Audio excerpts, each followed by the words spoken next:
Hey everybody, welcome to the Star Wars Canon Cantina, another one of our bonus episodes. This is going to be the one and only episode that we ever talk about The Last Jedi in detail, right, Jesse? Mm. Yeah, I don't think so either. Yeah. We're recording this, I don't know, what day is it? August 20th? Something like that? Late August for sure. Late August during a trip back to Planet Oklahoma for me. So we're in the same place. We're trying to record a bunch of live quote unquote content together. Right. If you're listening to this, that means you've probably already listened to our commentary track for episode 7, The Force Unwakens. Wow. For episode 7, The Force Awakens. Is sleepy. I think I was like trying to say The Force Unleashed or something. Yeah. Old Star Killer. Yeah. Old Sam. But we're going to do the same thing with episode 8, The Last Jedi. We've got the Blu-ray paused at 000001 right on the beginning of the Lucasfilm logo. We'll give you a countdown and then you click play and just kind of listen along with us. Jesse, you got anything you want to say before we get started? No, this is a long movie. Hopefully you guys stick through it with us the whole time. But yeah, just sync it up with your file right now. And hopefully we get to provide some fun, maybe informative. It'll be fun. Maybe slightly informative, but mainly fun commentary about this movie we've been really excited to watch together. Because that's part of it. Mike and I haven't got to watch this together yet. That's true. That's something I just thought of. That's true. Which is unlike any other Star Wars movie before. Yeah, when we watched The Force Awakens the other day, we had still already seen it together before. Oh, yeah. All right. Well, we're just going to jump right into it. So here we go with the Lucasfilm logo of Episode 8, The Last Jedi. 3, 2, 1, play. So now we are 5 seconds in.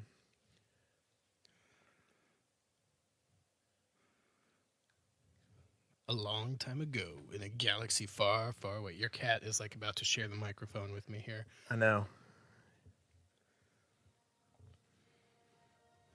It's probably good. Yeah.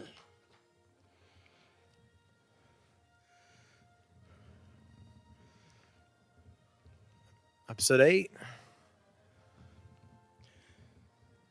These opening crawls, the first time you see the new Star Wars movies in the theater, it's just so like anxiety ridden. Anxiety ridden. Like, what's the first sentence going to be in this? The First Order reigns. Yeah. This crawls in a different place, Mike, than the other movies because it's the shortest time between two Star Wars films. That's right. I was really sitting here thinking, what are they going to put in here? You know what I mean? Because I feel like we saw a lot of information in The Force Awakens.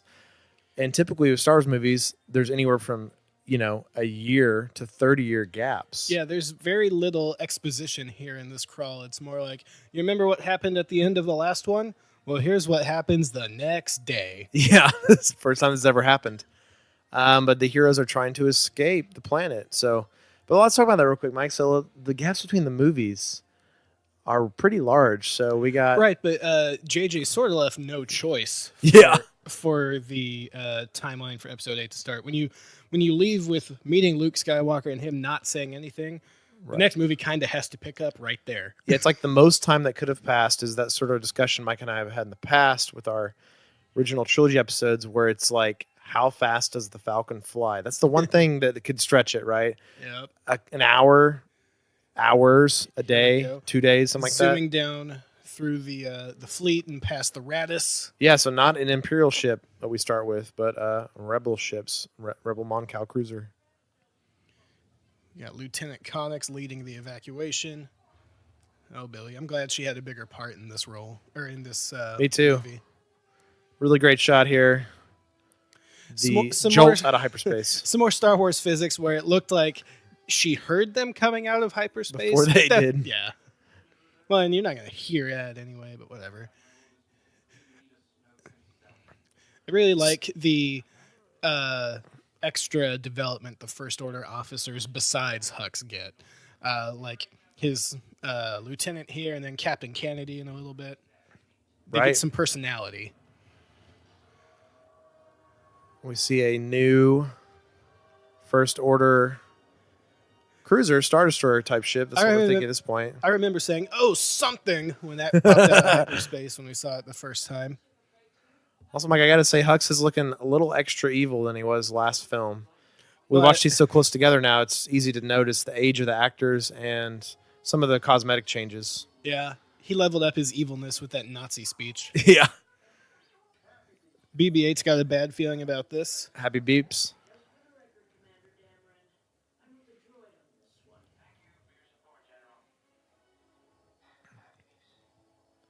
Happy beeps.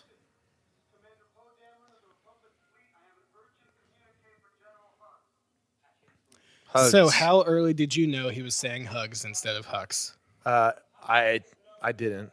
Yeah. It took me like the third or fourth time. Until somebody else pointed it out. That was the case for me too. I think it's another thing with the humor in this, Mike. It's so new. It's not new because this is exactly how Poe started episode 7, talking to Kylo Ren. It's just that different types of jokes. Hux is a goon going with it, and Kylo Ren wasn't engaging with it. Yeah. But this is the same character we're seeing from Poe. Oh, I don't think Poe's any different. I just think the delivery is slightly different. It's different because Hux is engaging with it. Yeah, it's a lot more of a Seinfeld bit.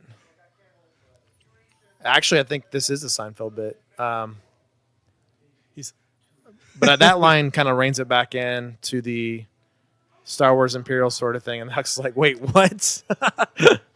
We hit the slam motor there. I wish Hux was a hair less incompetent because since he's going to be one of the main, seems like the main leaders. The next film, we have a dog attack here. Jesse's dog is going to comment with me.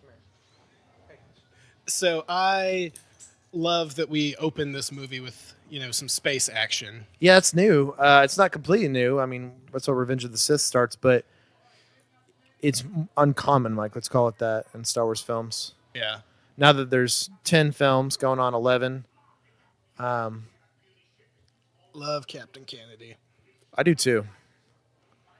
So you're seeing the contempt that some of the other First Order has for Hux, which if you pay attention to some of the novels and comics and stuff, especially Aftermath, he got the job from his dad, basically.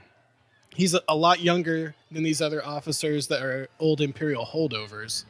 Oh yeah, it's pure nepotism. Yeah, there's some resentment there for sure.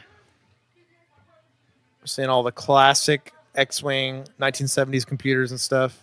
Poe's able to dodge a lot of blaster bolts while looking at his console and talking to BB-8. He's one of our good guys. He's got to be able to. This is a fun little bit here to me, completely consistent with Star Wars. Yeah, and BB-8. Yeah, and BB-8.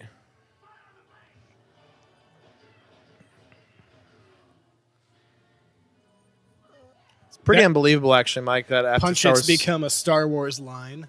Oh yeah, Punch It. Star Wars 7 and 8. How just loved BB-8 has become, and how iconic he's become. Yeah, they nailed it with that design. He just has so much character. He has so much heart too. Boom. They're fleet killers. So here's going to be the first going rogue. One of the first major themes that represent the movie.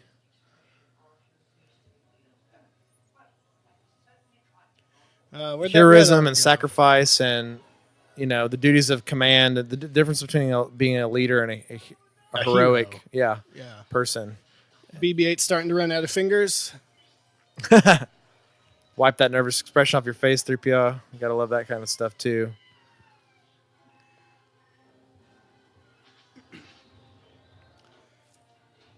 Poe doing some drifting. Once again, we get to see those First Order TIE pilots. So we really got to see Black One in some awesome action here. And this is a new type of ship that we've really seen in, space combat in movies. I know they call the Y-Wing a bomber. Right. This is a bomber. This is a big old, yeah. And this, obviously, Mike, is a big, I think, love letter to George, what he did, what he wanted to do always in the original films, the World War II callbacks. Oh yeah, yeah. And this is about as World War II we've gotten. I mean, a lot of the stuff in Clones and Revenge of the Sith and all that were heavily the gunnery World War pods, II. masks, Tally's scarf. Yeah, all the way with the painted mouths on them and everything. The music is so good here. But this is how bombers were in World War II. Completely undefended.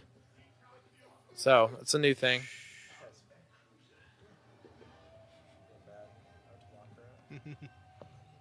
She likes the movie too.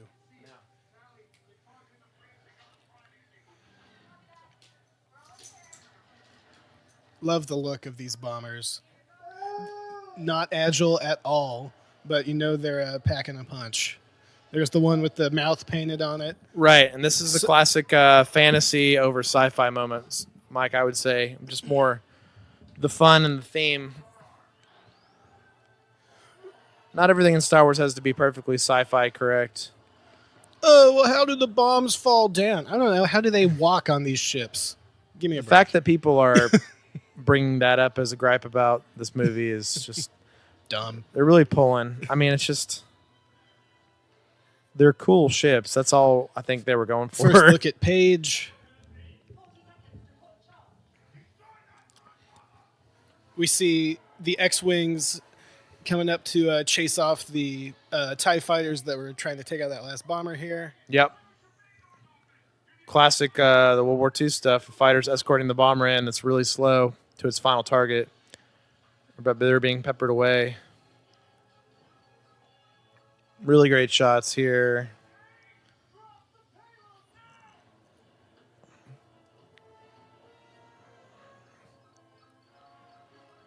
We see that Paige is one of the only people left on her ship. The only one left now. Right.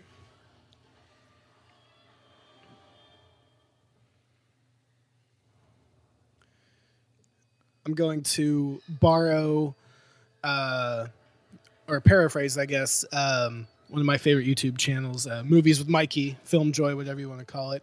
When he talks about this movie, said that Rian Johnson is great at making big feel small. And that's exactly what's happening here as we're focusing on Paige in the final moments before launching the bombs. It's a giant space battle with, thousands of lives at risk, but we're focused right here, and it's so beautifully shot on the last pilot who can, save the situation.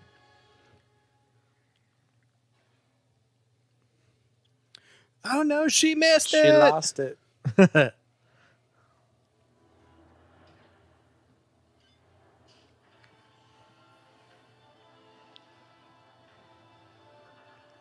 That is awesome. Also, we didn't mention this yet, Mike, but the new A-Wings. Oh yeah, the RZ-2 A-Wings are pretty sweet. Yep. Longer, bigger, a little sleeker looking A-Wings. I wonder if we'll get new B-Wings in the last film. I think that those landers we saw in 7 are based off of B-Wings. If I remember, that makes sense. If I remember reading like the visual dictionary or whatever, I think that's what it said. Yeah, I don't think the Y-Wings are coming back. That wouldn't make sense. There's Z-Wings now. Yeah.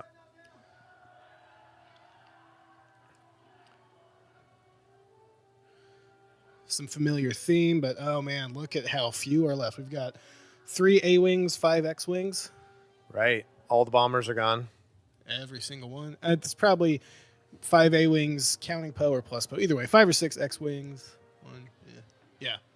So, and I heard the lore on this, Mike, is a lot of people were asking why aren't those bombers at the attack on Starkiller Base? But I guess them and Admiral Holdo's fleet were on a different mission on the other side of the galaxy. Yeah, no, that makes sense. I mean, the Resistance wasn't all located on Dakar when they found out where Starkiller was. Nope. Oh, hi, Dad. Hi, Dad. More of broken like stuntman nose. Yeah.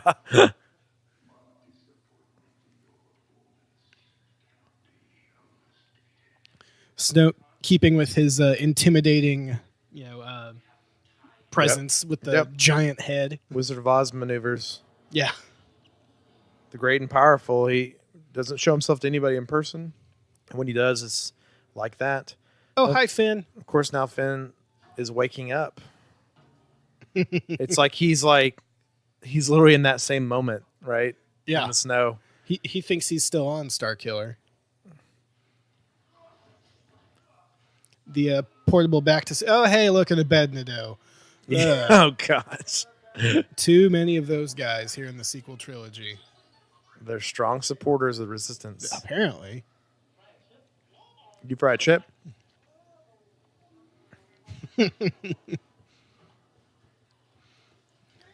Finn, just a little delirious still.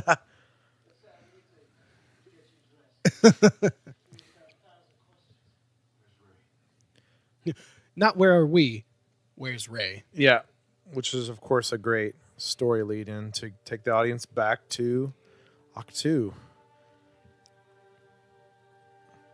Or the west coast of Ireland. It's unbelievable that a place like this exists. Yep.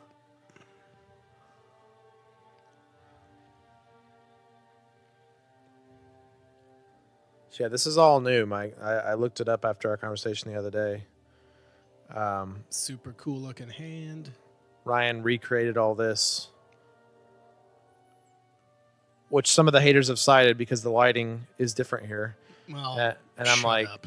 I don't. It's like, yeah, it was a different season in Ireland. It's like, what do you know what I mean? What do you want? I don't want this though. Here it comes. Oh, movie's ruined. I hate Star Wars now. I hate everything about Star Wars now. I love it personally. Love it. I do. I mildly dislike it. Doesn't change Luke for me, you know? Yeah. It just seems like an out of tone. It's true. That doesn't ruin Luke like so many people say. It's just, to me, an out of tone spot, especially with this music, because this was the music at the end, right? There was like, there's like a tear in everybody's eye as she's walking up to Luke. And Luke's brooding. Look at that X-Wing door. X-Wing panel door. That's what that's been cited as. Yep. That's probably heavy to drag up these hills. I wish they showed a longer shot of Luke's X-Wing, but I'm pretty confident is it just the T-16? The T-65. T-65, yeah. Like Luke's just held on to the same old model all these years. He's got his classic. Yeah. Oh, porgs. Those are I think they've porg actually puppets. come around to most people like them. If he didn't throw the saber, we wouldn't have that scene, which is hilarious. Yeah, them about to cut their head right off. Uh-huh. Yeah, that's the T-65. That's the original trilogy X-Wing.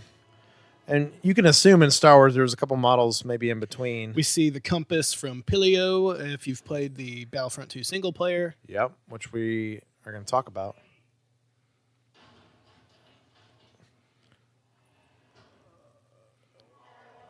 Love it. Hi, Chewie.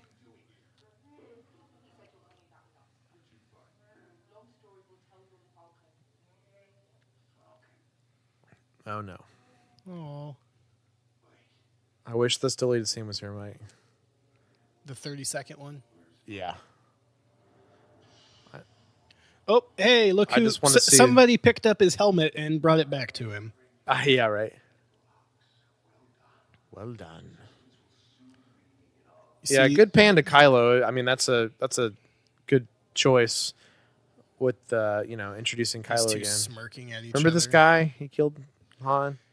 I like the advisors or robed guys with the I blue love 'em. eyes back there. Just like Palpatine. They're final form Jawas. And here we are with the final form Snoke. ILM on top of their game. Yeah. One of the best things I've seen. And the Best effects great, I've ever seen in a film. the great Andy Serkis. The greatest. I can't wait for Mowgli. Speaking of Andy Serkis, his film. I just want to see him do a whole film, that's built around his skill. So we see that Snoke is actually tall, but he's not 30 feet tall like his projections make him seem. But he's tall, right? He's 7 something. He's tall and comfortable in all his gold. Vader. He at least still knows how to talk menacingly. Little Imperial March. So many people are bothered by not knowing his backstory. And Right. I'm sure it'll eventually get filled in comics or TV or books or probably something. even a little bit the next film. Maybe we'll learn how about he's been poisoning Kylo's mind all these years, I think. I actually hope not, because I don't think who he is matters to the the film story. Right. Like, he has served his purpose to show us the true villain, who we actually know to be Kylo instead of him. You know, the irony of that, Mike, is that like we didn't honestly know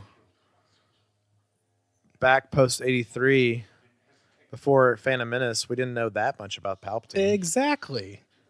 We probably knew more than we knew about Snoke, but not much. Not after Empire, at least. Yeah.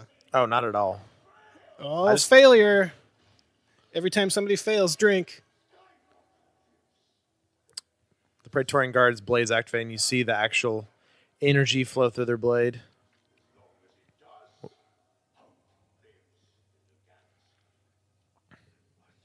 Kylo rocking the new scar, the new hair.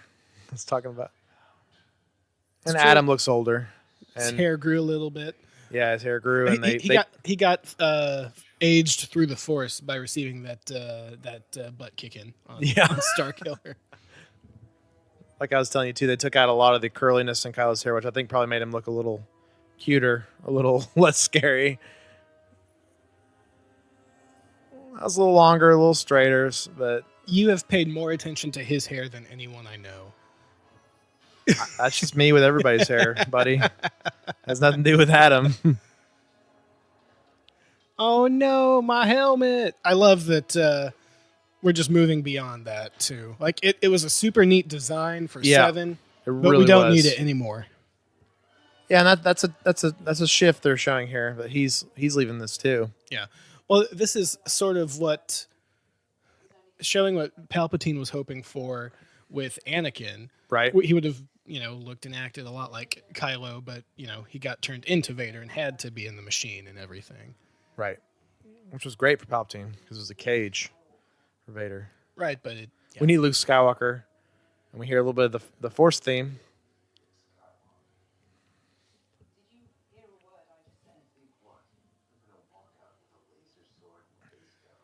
Laser sword. So I haven't said it in this recording yet, but Mark freaking brings it. He is fantastic. I think he brings more than that's in the script. And that's really impressive. That's an actor's job. Well, of course. And I'm sure him and Ryan had a lot of discussions about Luke's motivation and other lines that were unsaid and things like that. Look at all those puffins. I mean, porgs are... And look at that giant lizard. Dragon snake. No, way too big for it to be a dragon snake. But I do like that attention to detail. The shots they got of this island are just super cool. Got the other thing that ruined Star Wars in my childhood. Seuss monster. The Thaumassiren. There's a cool bit on these when you watch the documentary about flying these out there. Okay. She's followed Luke around all day. What else is he gonna do? Stick with his patterns. Yeah. And give her a weird look after she's stalked him all day. My favorite part is that she turns really quickly when they look at her. Like she's like disturbed that they saw her. Whee!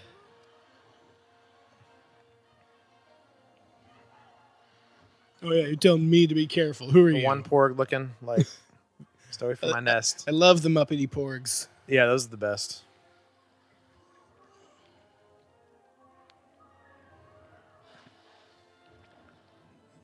Oh, he was getting dinner.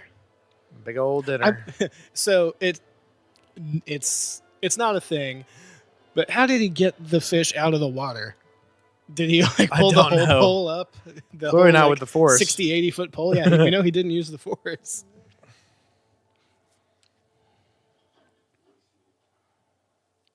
Wasting your time.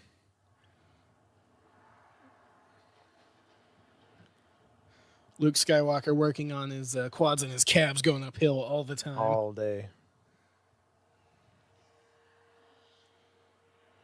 This is kind of some of the new musical cues we have, Mike. And we hear whispers. I don't know if we could decipher words, but just that droning sound too. Ray still got the blaster, I see. Han gave her.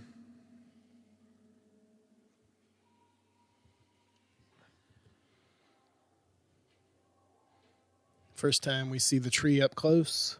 Yeah, first time I saw this in the theater, I'm like, oh yeah, this is like the cave. Like, it was already evoking that type of stuff from Empire. The music, the smoke.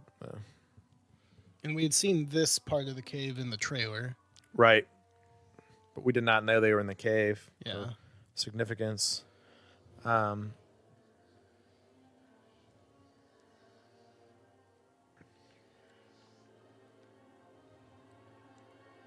Old books.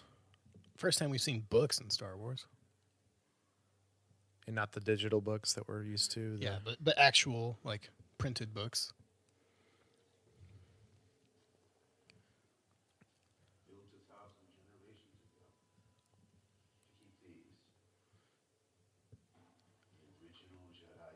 Wonder where he found those. I bet that's a good comic series or whatever.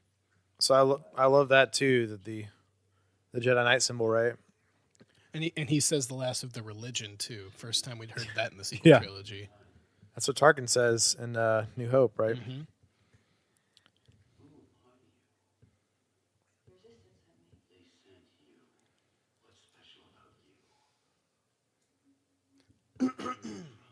Yeah, nowhere.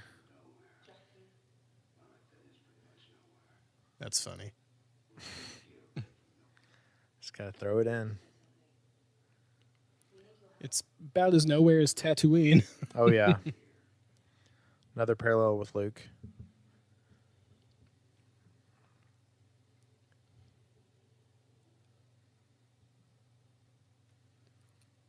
So this is the first time we see Rey be vulnerable, I guess, from the end of The Force Awakens on. Like, she has the big fight with Kylo, and things just sort of end rather quickly once she gets to the island. But now we're actually seeing the inner conflict she's got going on.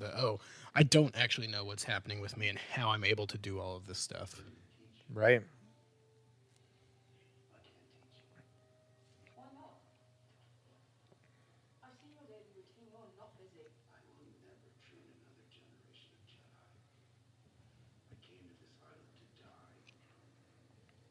So we already know from Han that Luke did that. To end, that bothers so many people. I thought it was such a great thing to put in the trailer. Oh yeah, I was hooked.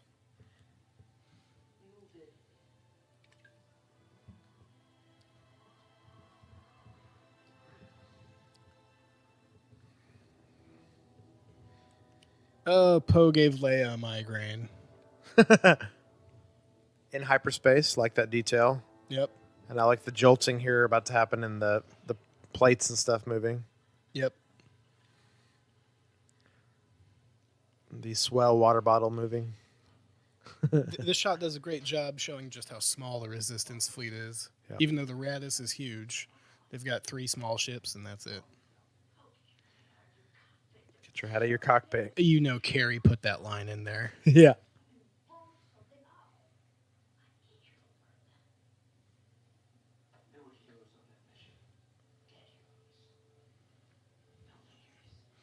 I'm happy they're putting Carrie in 9, but I still wish she was here, obviously. For more than just the movies. Some other BB droids down there I didn't catch the first time. Right.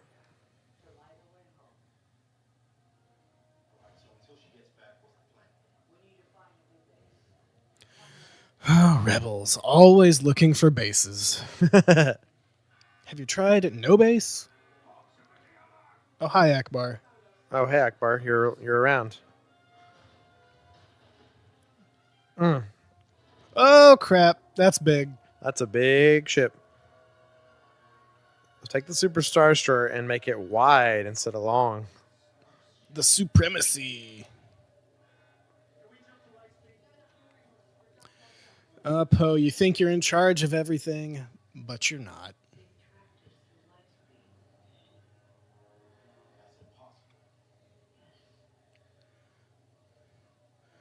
It's like they had been researching hyperspace tracking since before the days of the Death Star and the Battle of Yavin. Neat little tie-in to Rogue One. Yep. And of course, New Hope, right? Because the tracker on the Falcon. I'm assuming something about the size. They specifically reference hyperspace tracking in Rogue One. The Raddus with its experimental shield. So the turbo lasers here sort of bothered me the first few times I saw this. How they arc, almost like big space cannonballs. Stylistic choice. I got over it. See the A-Wings getting ready to fire up. Think we're going to get some more tally. The fire in the engines. That's cool.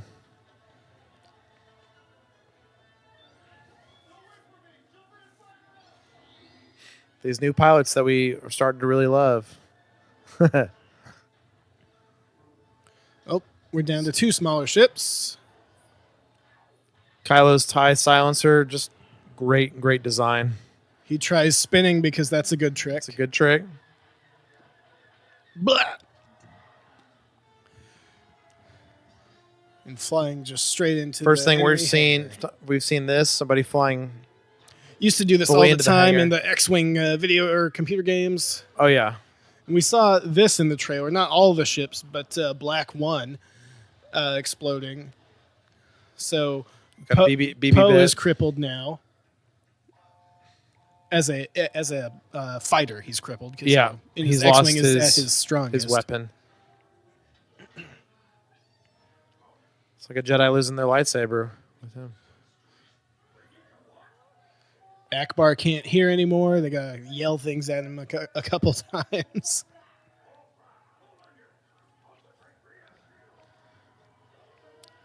And I feel like for this movie, they got a different guy to voice Akbar. Oh, he died.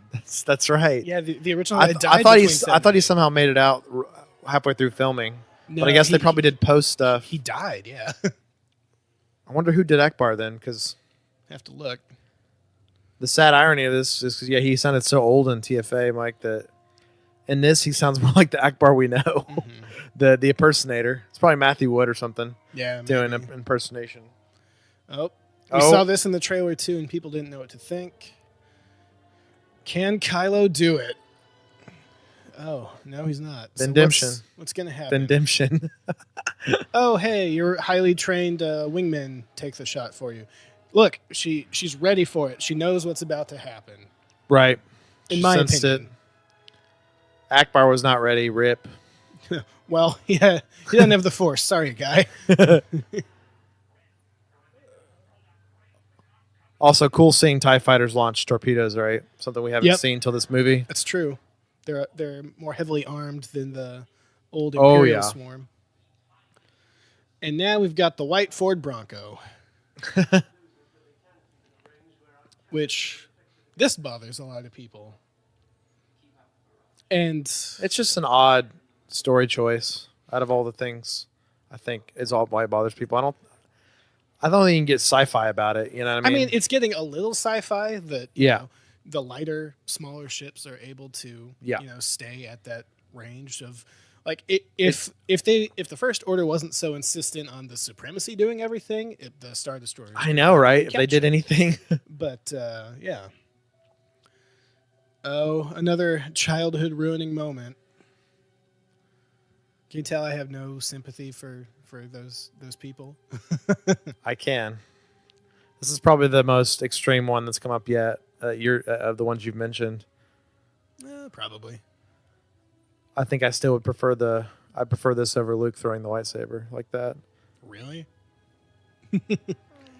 I don't know. They're pretty close. These are the two biggest ones for me. Leia's theme. Oh yeah, which is great. Awesome. Really great. And when I saw this, I was like, okay, she's, the position she's flying in, whatever. But it's Leia using the Force in an awesome way. This is so cool. And then walking out of the theater, people were already griping about it. I was like, wait, what? That was so cool. Darth Vader's daughter finally let loose and used the Force to do something sweet. In theories, it should tell us more stories that Leia got some training from Luke or something, I think that the novelization gives a little more detail about how she's just like so strong in the Force that it was just like instinctual and reflex. Right. I could be wrong though. But either way, I thought it was super cool. Oh, Chewie. Falcon on the beach. So he's got one cooking and he's got one done. So Chewie and the Porgs is an alternate take on this. They neglect this. Oh no, it's Cousin Larry. Muppety Porg. Yep. Crying. And it looks like he just takes off on a wire. Chewie's like, well, this is ruined for me now. I don't like seeing the face of what I eat. Dude, Chewie is eating people in Solo. Right? He's like, I moved on past that. He was doing what he had to do to survive, man. Hey, L3, again. Oh, yeah. Everybody wave at L3. What a great moment here. That's a new thing. See Mark. And the dice, which I love that they found such a minuscule detail in episode 4 and have brought it back to 2 other new films now. Right?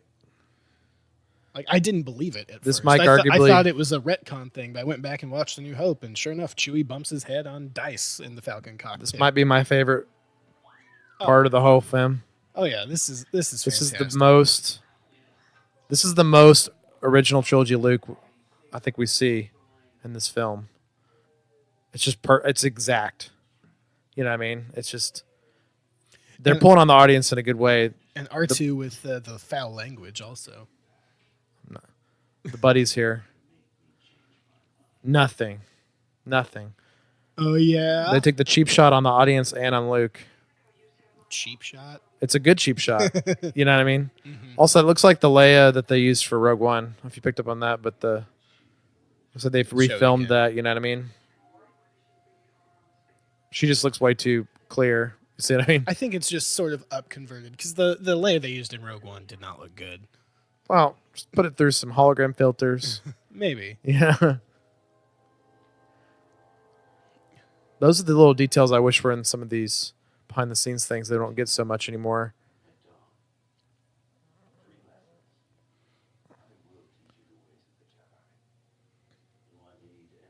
So was it R2 that sprung Luke's ambition there, or just Luke being on the Falcon? Kind of snapped him out of it? Probably everything. Yeah. Like, I don't know that it was any one thing. R2 definitely is what pushed him over the edge. Catalyst. Yeah. There's another BB unit back there. Starting to get the idea that BB-8 is a flashy kind of personality. He's got to have himself be brighter than all the other BBs. Yeah, and they're obviously the new astromechs, right? Because have we seen any new astromechs in these films? Just the BBs. Poe's like, I don't know the chain of command. Is it me? Oh, it's not me. There's my favorite practical costume standing straight behind her, the little short lion-looking guy. Oh, yeah. The yellow jacket. That guy was in the last film. Uh-huh.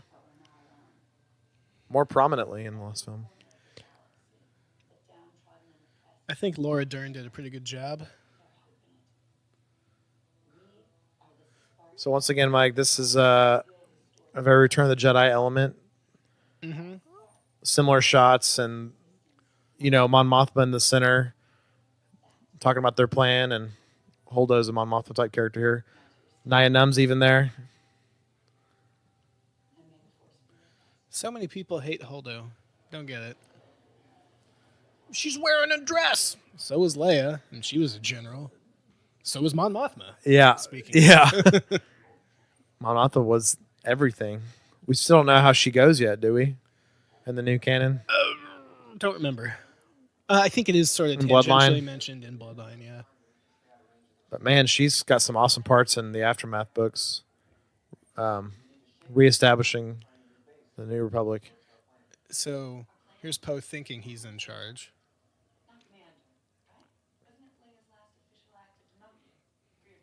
Ooh.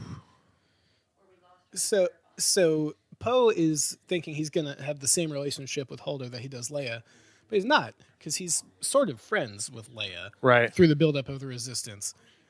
He's Holdo's employee, basically, who just got in trouble and just got demoted, as far as she knows. And Holdo's also not sure how the Empire knows where they are, so she, can't trust anybody. Don't know if there's a spy on board or if they're being Yeah, I wish listened they to would have mentioned somehow. that at some point later on, Mike. Why? Was it not obvious? Well, some of it's obvious, but later on it seems like Holdo, like everyone else has the information but Poe later on, and that's I kind of have a contention with that. Like people were filling up the ships, and Poe's like, what? Poe's being punished. Did you see the article that came out today No. that she wrote? Oh yeah, of course. Yeah. I thought you were talking about. Oh no, sorry. Poe and Holo still talking about Kelly Yeah. Tran. Yeah. You hear the beginnings of her theme there. Yeah. It gets fleshed out. which later. they weave later into Finn's themes together. Once again, John Boyega just proving how great he is, because once again, Mike, I think he's kind of shorted in this film, just like he was in the first film, but it doesn't really matter. He works with the material he's given so well.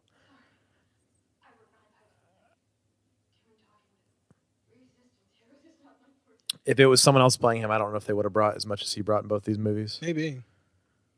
It's just a fairly thin role at times.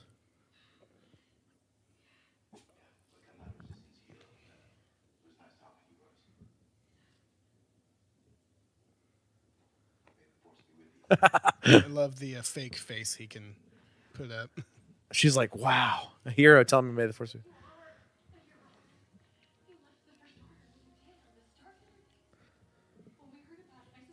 He's like, that was like a day ago, man. Yeah. To me, that was literally like 5 hours ago. Yeah.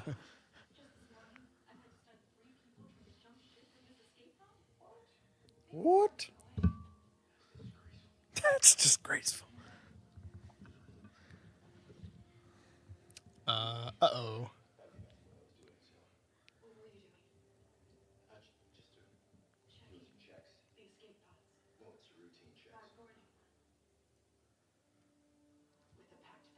Uh-oh.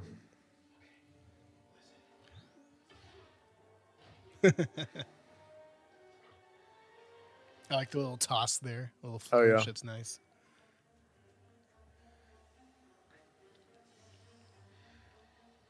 I wonder where she's taking him. Yeah, to the brig, maybe.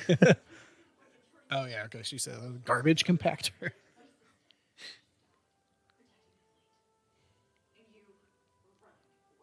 Rose's theme again. We still haven't heard the full thing Yeah. yet.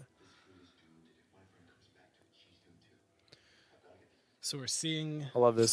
Finn's selfishness and singular motivation showing through again, just like it did in The Force Awakens. Right. He lied to the Resistance to get to Rey.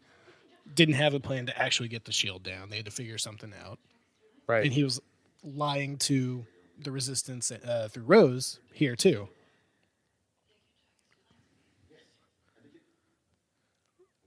Once again, though, with Finn, I don't think it's ill intent. You know, he has that Luke-ism in him, that naivety. He's not doing it to hurt the Resistance, but he doesn't care about it. He has his one goal, which is Rey, and he's going to use the Resistance if necessary. This part, I agree with. They're figuring this out a little quick. Right.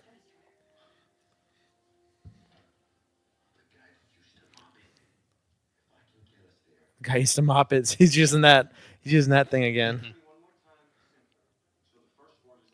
So this is them elaborating for all the dads in the audience, literally, when he says one more time, simpler.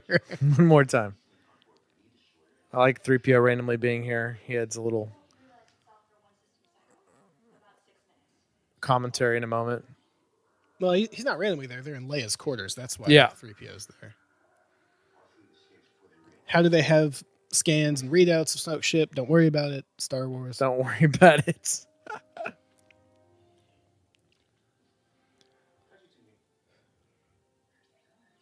Random chance.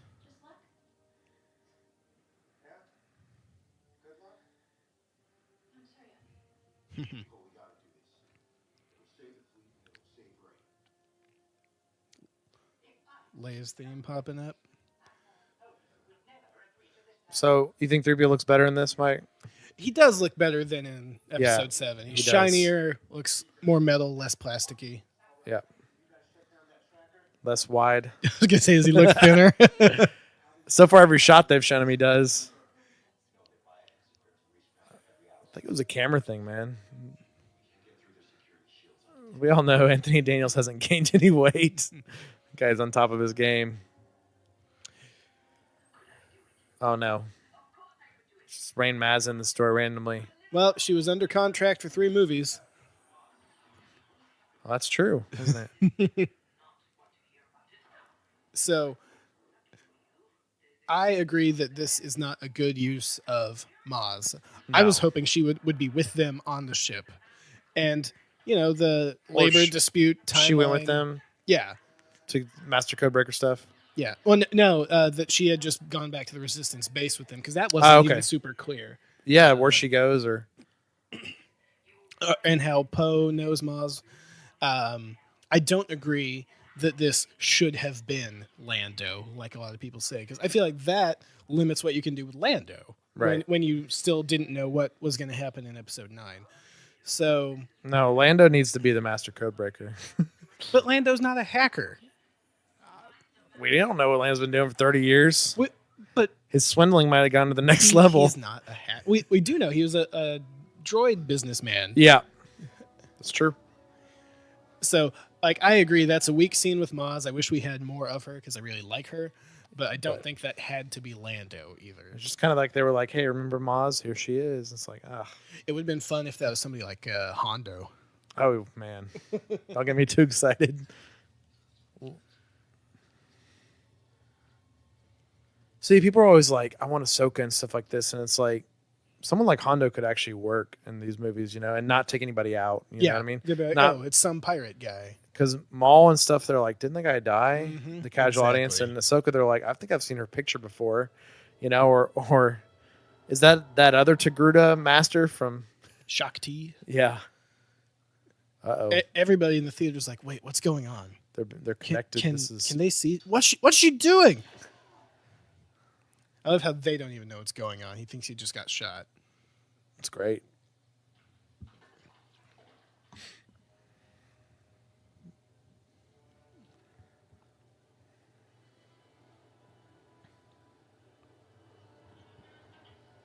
Risky business, Kylo. The mouse droid sound that we know. Yeah, I like the sliding.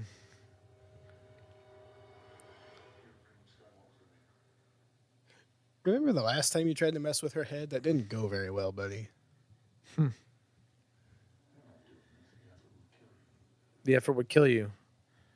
So I like that. That's kind of a nod to the end of the film, right, Mike? Could be, yeah. With Luke's projection. Spoiler, by the way. This should not be your first time watching the movie, listening to us. Please, no.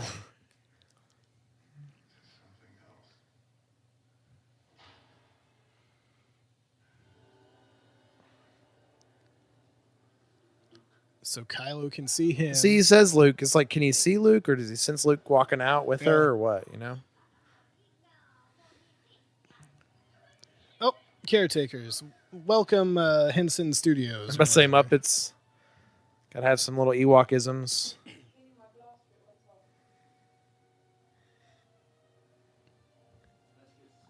Looks like okay. Who are those things? Hi, Porg. Good ADR there. He's like, I don't like you either.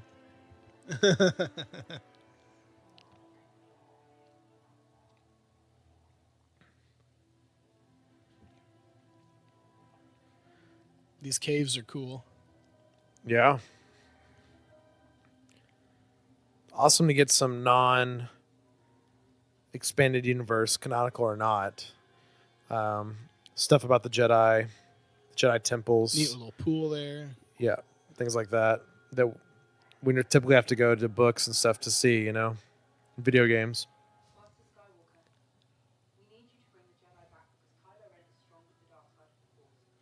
She feels like she's rehearsed this overnight. And she's like, I know exactly what I have to say. And then she was saying this the whole time. Falcon float.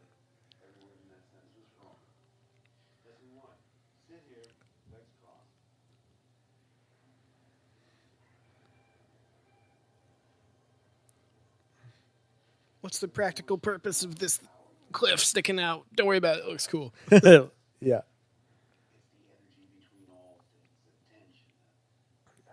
I assume, spoiler alert, that Luke's out here later because it's a focal point of the power, maybe. Could be. Which is also why Rey, I think, follows so hard here, right, into the... That's a good point.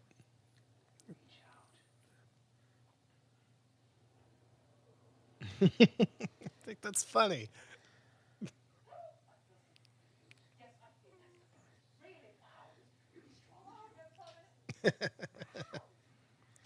Some sensei stuff.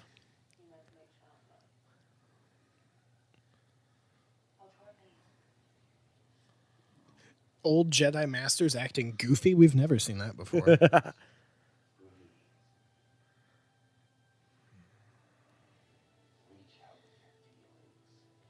We've heard that before. Now we're about to see a new, very new cut style, basically. Just literal descriptions of what she's feeling visually. Yeah, we're kind of literally seeing what she's saying to an extent. Yeah.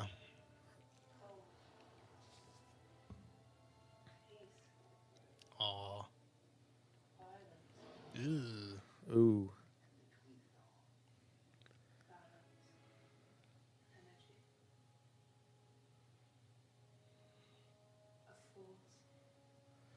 A-Force. I like that.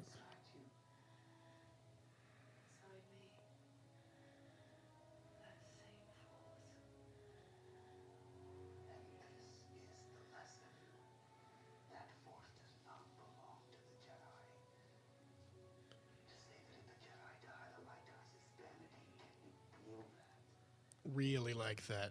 Yep.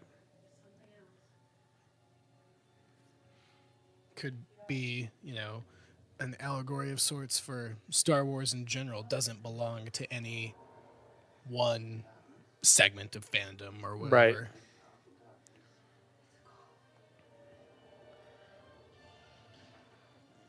Looks like, wait a minute, this is not part of the lesson plan. Yeah. He's like,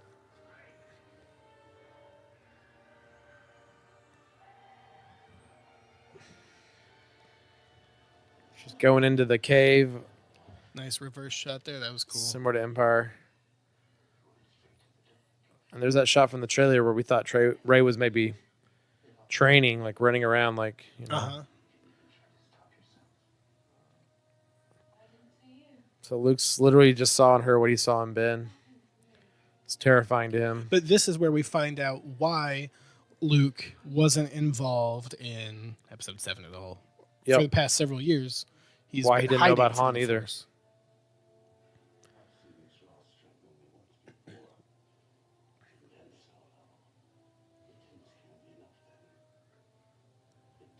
Little Kylo theme thrown in there. Mm-hmm.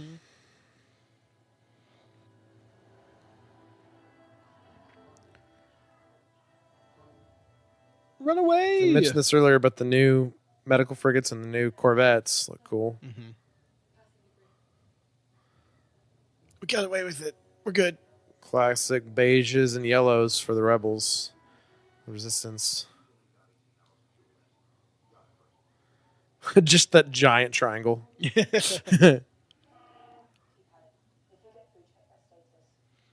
What else is he gonna do? Not check? Like, hey, what's this? Whatever. I like the puppet porgs. Eating the stuffing. Mm-hmm. Man, they're everywhere.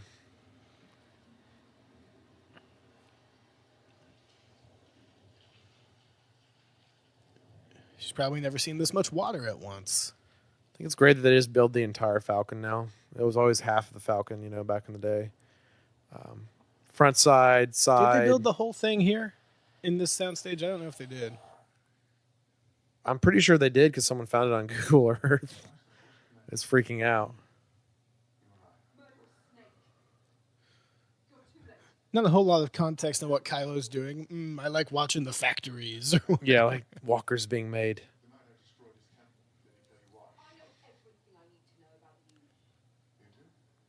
New use of sound in Star Wars. The echoes.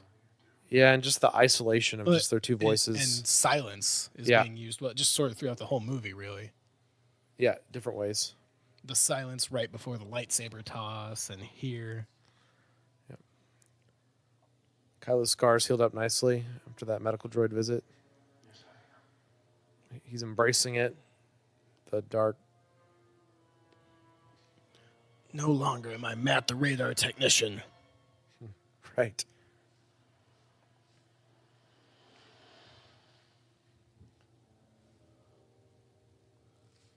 I like the ATSTs in the background. Like look like chickens taking their first steps. They're a little unsteady, just kind of looking around. They're like, what are we doing?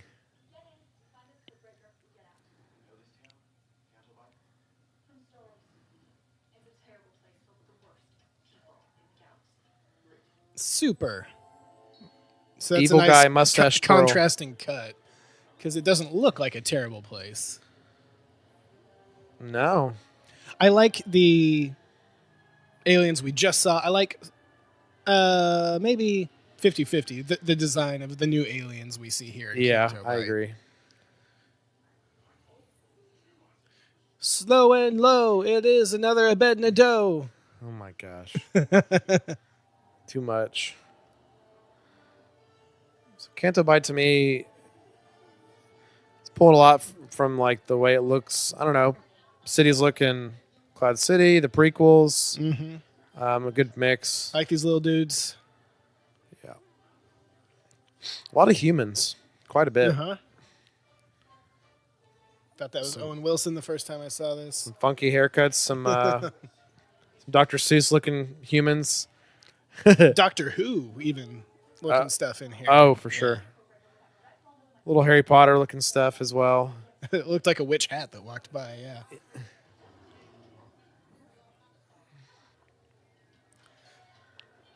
The old lady from the Titanic.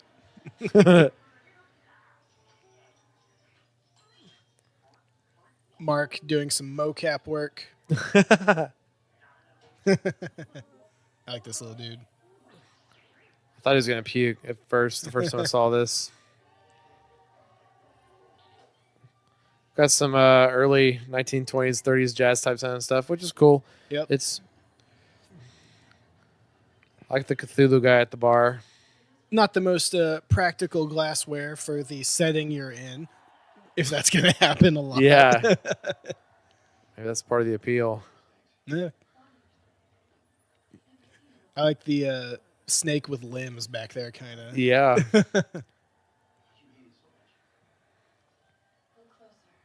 In his Once again, like I don't think we see one alien race from the other movies, do we?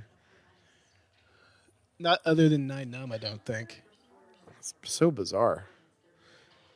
I understand the Star Wars universe is big, and that's good to have all new races, but just throw a Twi'lek in or something, you know? Just I would love to see a quality Ithorian with their new technology. Oh, we saw a similar one in 7, but not quite the same. Yep. Angry Boys.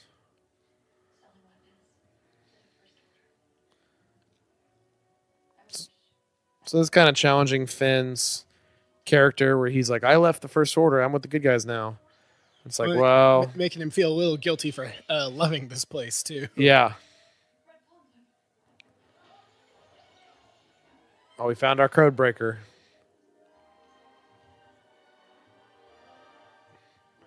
Justin Trudeau. Trudeau's the Prime Minister. That's right. Of Canada. Yeah. I think my mind's on that. Someone I know was talking about him today. Some people would say some similarities between the two of them. Yeah. Space Tony Stark here. Yeah, I'm on a roll. Clang. Right back to Dre's training. So yeah, Canto Bight is not my favorite, but I don't feel like it's, any worse than stuff we see in the prequels either. what stuff in the prequels? Just like the look of it. I mean, okay. Like we had the neon nightclubs in episode 2, and Right. It's different than what we have seen in Star Wars, but enough context is given that, oh, hey, these are the elites that we really haven't seen in a long time. It's gonna look. I think different. the setting's fine. I think it's what it does to the story is problematic. Yeah, I was more talking about just like the design of it. We're in the design's fine. We're in the second act of the film now, and the Canto Bight stuff is just really unfortunate because it makes the second act feel like a drag to me when the first and third acts are so concise. I wonder how many minutes we just spent on Canto Bight. I'd like to time it next time. All the minutes, right, of Canto Bight, because there's more coming up, right? Right, but to see it, if it is, surprising how long or how short it actually is. Whoops! So Luke's watching her, like, seeing some of himself. They're pissed. That's funny. Once again, my young cousins mentioning that was a favorite moment of theirs. Once again, to show Star Wars is different for different people. He likes the Rathtar. He likes the caretakers being messed up by Rey. So funny. Some people might hate that stuff. This is a great scene. Prequel stuff coming up. Mm-hmm.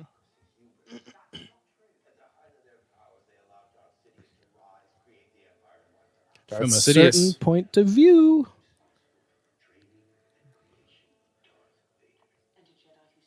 So I always find that really interesting that Obi-Wan's not mentioned there by name. It's I think it's intentional from Luke. I think it's kind of a jab a little bit, Could be. And maybe he can't say it either because that was his master too. Yeah. I like how they're both right. Just back to Obi-Wan from certain points of view. Right.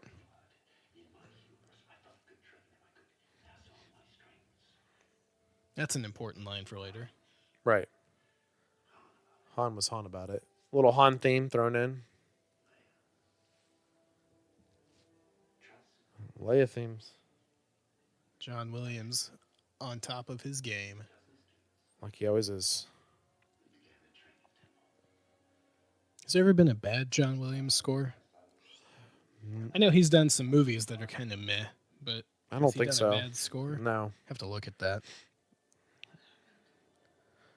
Probably take that one step further and say, was there ever a John Williams score you couldn't sing? Because they're all so good. Yeah, 1941. Oh. So that's the bad one. There you go. Could be. So this is the first version of the story we get of three versions. The Rashomon storytelling. Yep. Which of course is consistent with Star Wars. We got the samurai film style. Yeah, the influence is consistent. Yeah, first time we've seen it used this way. Yeah. Luke Skywalker and the horrible, no good, very bad day. Acting his butt off. I still want the most. I want to see, maybe not in film form, Mike, but in book form, the Jedi Temple stuff, the new Jedi Temple stuff. Yep. Because that was always my personal favorite stuff of the EU, was Luke's Jedi Temple.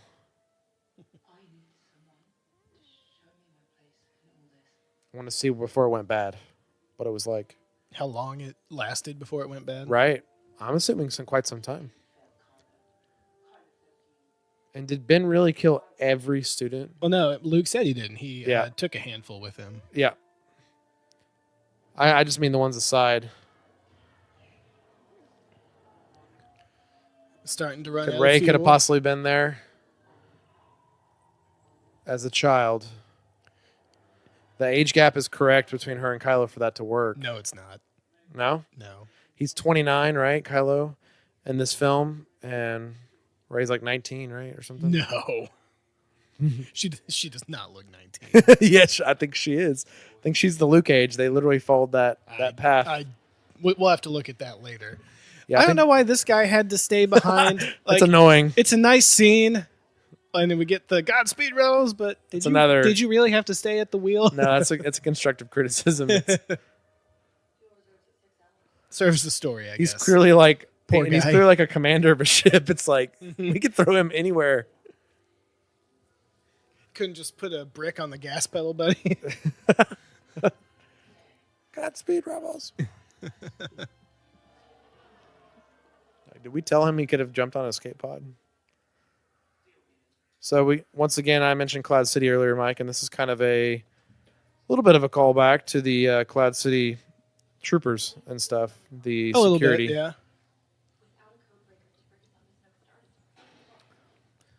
They have the tunics with the utility belts with blasters on them. Maybe they're staffed by the same security company. That could work. Maybe this whole time, Mike, we don't know. Lando's coming back. Maybe Lando owns Canto Bight. Could be.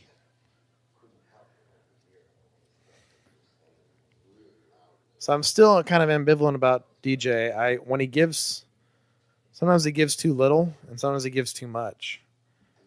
And it might just be the way the character is. What do you mean, too little or too much? Just with his performance. I feel like the times that he goes big, I want him to be smaller, and the times he goes small, I want him to be a little bigger. Okay. It's kind of inconsistent. I don't think it's really his performance. I just think it's more the way the character serves the story. He's not necessary. Some people hate the stutter. I'm fine with it. Oh, it's fine. He does seem to sort of come out of nowhere here. Yeah. It would be nice, and this may have been addressed actually, because there was a one-shot comic about him that may have shown why he was at Canto Bight. Maybe he was there to try and, break into some computer and steal or something. Yeah. We should probably track that down. Now, here's where I think we take BB-8 a little too far. I agree. I get it. It's cute. It's for kids. Now he's beating guys up and yeah, knocking them over with. And now he's a machine gun or whatever. Yeah, he's doing more than R2'd ever done, and sometimes R2 had pushed it, right? Yeah. R2 killing battle droids with oil, lighting on fire. Yeah, to me, this stuff is like R2's jets that were unnecessary. Oh, it's very prequel-esque, and that's what a lot of people have said about Canto Bight. It's the most. So yeah, all you prequel lovers out there, you should be all over this crap. I don't think people love that part of the prequels. That love the prequels. That smoked great. Harry Potter, Fantastic Beasts. You don't think they look Star Wars? They do. I just think it's too close to the what do we call it? The pop culture phenomenon of Harry Potter. Yeah, but that ended a long time ago. Those Fantastic Beasts movies are terrible. They're still going, dude. I know, but they're terrible. I'm not refuting that. It's just a very creature design of Harry Potter. Broom Kid. This whole part feels very Harry Potter-esque to me. Yeah, I can see that. I mean, the whole thing. Here onward till they get back on the ship.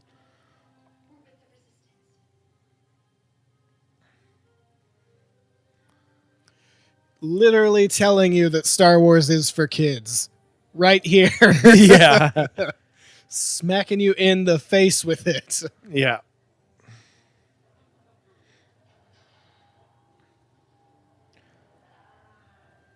Also, these guys' helmets, a little bit call back to the original Rebel Trooper helmets. That's what I was thinking, yeah.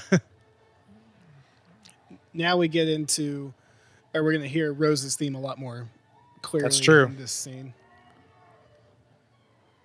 Now, the music combined with everything here, because John Williams did a bunch of Harry Potter music. Yeah, I agree with the feel there.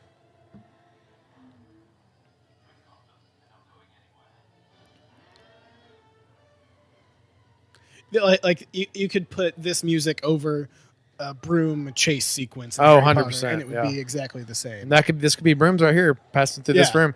Canto Bight to me is completely consistent with Harry Potter too. Like just that's kind of a dumb alien. Actually, the opulous, the look, And yeah, the path or site construction, whatever they're taking, doesn't make a lot of sense. But it's a movie, moves the story forward.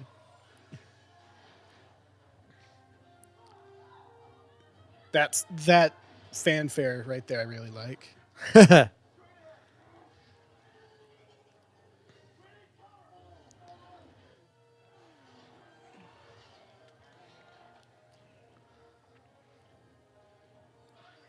Rose's theme. Right. They're lucky they're not getting their heads taken off like in Speed. Yeah. That's a Harry Potter shot.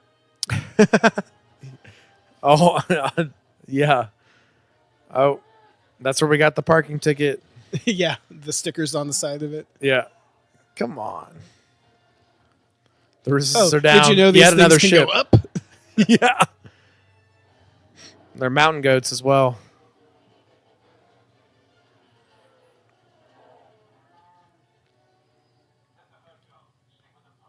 Stick with the perps. It took me a while to figure out what he was saying. Yeah. The herd goes. Stay with the perps. Not the perps. These are hardened criminals here with their parking ticket violation.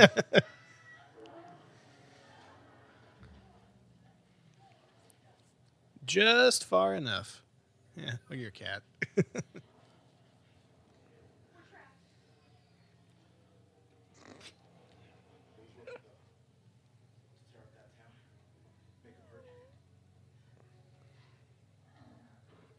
Looks like it's back to the practical one again. I like the back and forth between the practical and the CG on these monsters, though. Yeah. Go. Be caught in 20 minutes. Yeah, I know. Very Another symbolic, valid Rose, criticism. but they're going to get him back. Yeah, we know how this works. Once again, BB-8 being a little too awesome. Him and DJ stay on a whole ship. Which is not Dark Jedi like so many people thought leading up to it. Also, I heard that the ship's called the Liberty. Oh, I hadn't heard that. Which seemed like a weird thing for them to do after there's been a major ship in Star Wars called the Liberty, but sure.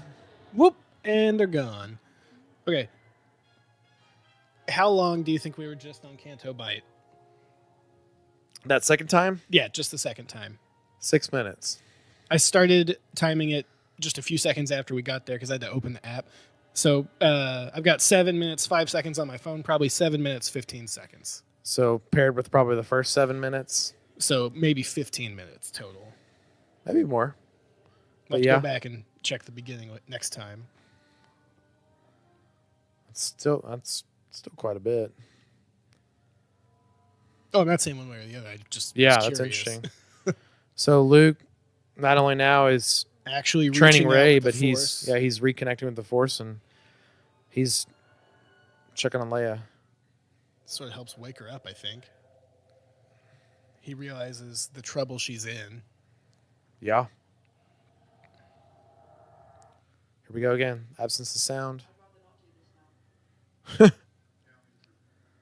Yeah, me too. He's like, yeah, it's happening again, but Ben Swallow. Them high-waisted pants fashion. Can't even see the man's belly button.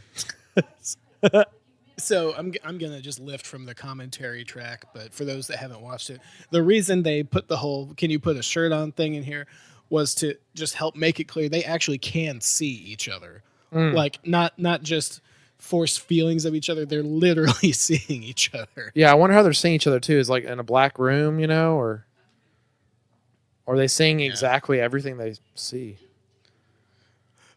That's not super clear, but they can straight up see each other. That is super clear. Oh my! So he's cutting deep. I forgot on that Rey. his shoulder got hurt. Like Finn actually got a whack in on him. So he's got his pants so high waisted covering the bowcaster shot that he took from Chewie, right? Little Ben here. He's not little Ben. He's a grown man. Barely. He's probably like 18 here. 18 to 20. I don't even know if he's that young, actually, because I think in Bloodlines, they say he's with Luke, and it's Bloodlines 6 years before, so Right. 23. Well, do we know for a fact he's 29 here? Yeah. How do you know that? I mean, I'm not saying the novelization, and somebody confirmed it. Yeah, well, all right, so that's even worse for Ben. Then I was trying to give him some youthful excuse. So he might be about 22 or something when Luke did that. That's the second time we heard that story, right? Yep. So I like the subtle changes. They made Luke look evil, eviler, Ben look gooder. And guess what? Luke had the green lightsaber. Ignite the green. The green Return of the Jedi, Shadows of the Empire, whatever you want to call it, lightsaber. Stop talking about Shadows of the Empire like it's canon. It's not. I'm just going to keep bringing it up every time you do that. And he didn't make it until the end anyway. It's true. That evil place, I'm going to go straight there. Like, I'm pretty confident with those Marvel comics, they're going to tread that ground anyways. Boop. The building his lightsaber and stuff. So, somebody who grew up on a desert, can you figure out how to swim? Seems fine. Wasn't pretty, but she was able to get it.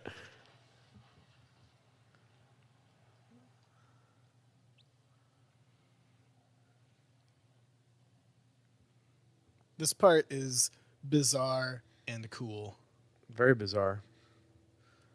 Like, I don't necessarily think that I love it, but right. I don't hate it either. I don't. Yeah. It's so much. It's sort of like there's so much that is open to, like interpretation. It's not 100% clear. It's not as on the nose as, Luke's cave experience where he saw cutting off Vader's helmet. Oh, that's my face in there. It's not quite that. Maybe we're tied together. Distinct. Yeah. Yeah, but also I think we're led to believe there's some things in here that Rey sees that we don't fully understand, or that she sees inside her mind. Feelings she gets too. Super cool effect, and she's like, well, I'm going to test this. Right. Because now she's kind of recounting it, right? Yeah. To us. So it's like this has already happened. Not to us. Yeah. That's true. Makes it think it's us, though. Yeah. Storytelling device here. Seems like she's talking to the audience, but because we want to know too, right? Mm-hmm. We're curious. So we're going to see her parents. And we see the shadows of Rian Johnson and J.J. Abrams walking up.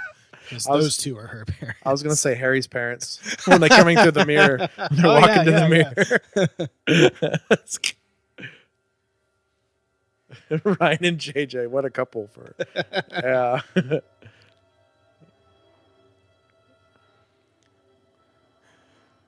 I really hope. And I think this has more significance than we think, right? Just being her. And I think that once 9 comes out, it'll probably be made a little more clear. Yeah. These caves are never direct information. Mm-hmm. I hope that. I don't think he will. I don't think JJ will, quote, retcon Rey's parents into being Kenobis or anything. No, but I feel like we're going to get more information on them in some way. Yeah.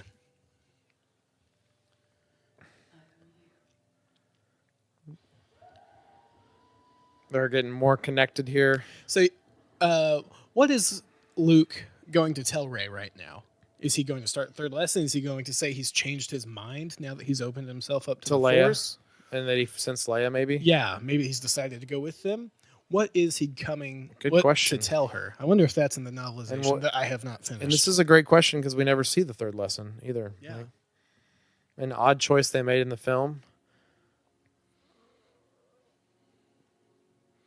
Probably just purely due to editing, not up to the actual script. I don't think it is due to editing. I think it's a story choice because I think we're going to get it in the Luke next makes film. a decision before they get to the third lesson, or they're not able to finish because this happens before they do the third lesson. Okay. I don't think it was edited for time by any means. I think it was an intentional thing. In fact, I think I read somewhere that Ryan confirmed that no, the third lesson is still out there. It's not. It wasn't like cut. I might be saving it for JJ. Yeah. Oh crap! Luke can see it. Oh crap! That was loud and unexpected. Dog attack. The miracle of live recording.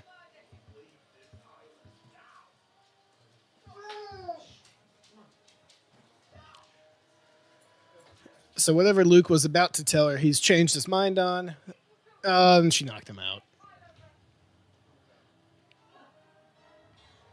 This is cool. He's bringing himself back to some combat. Clearly much better at it than she is. Just kind of toying with her a little bit. Everything's defensive. Yep. It's not even trying, right? Get out of here. Oh, she got the big guns. That's scary. Once again, in these movies, the use of blue and red. Yep. So strong. Force Awakens as well, but even more so in this film. Yep. The third part, the probably closest to the middle that we hear, closest to the truth. Right.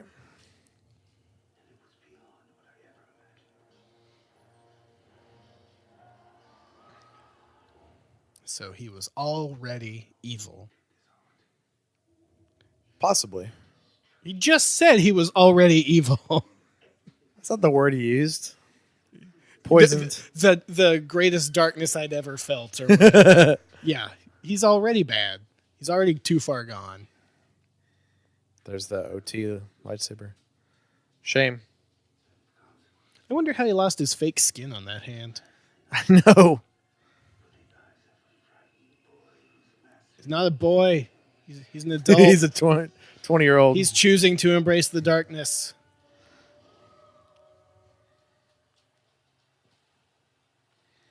Ben with the blue lightsaber there. He changed that color real quick. Yeah. Gotta go find my ancient That's a tri-blade. Awfully quick leap of logic there, Ray. Oh, I'm just going to turn someone you said was the strongest evil I'd ever felt to the good side, and that's how we're going to win. She's letting her connection with him kind of cloud her thoughts. Or just naivety in general, yeah. This is very obviously echoing Empire right here, Mike. Luke's telling her to not do it, stay. Maybe she is skipping that last lesson too. He told her to leave, but he didn't say go to Kylo Ren and try to make him good. Yep. He says, Ray, don't do this. I mean, she's gone. I mean, really, could Chewie not have just picked Luke up and put him on the Falcon? What's Luke going to do? It's Chewie. Force him. He wouldn't do that to Chewie.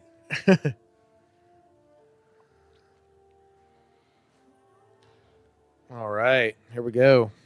So I don't know if he's ever going to listen to this, but I'll never forgive Grant McKinney for spoiling this on Facebook the morning I saw The Last Jedi. Wait, what happened? He put something on there about Yoda hating trees. Oh my gosh. Yeah. Something you probably saw on Reddit. You hadn't seen it yet? No, it was that morning, like the Thursday or whatever.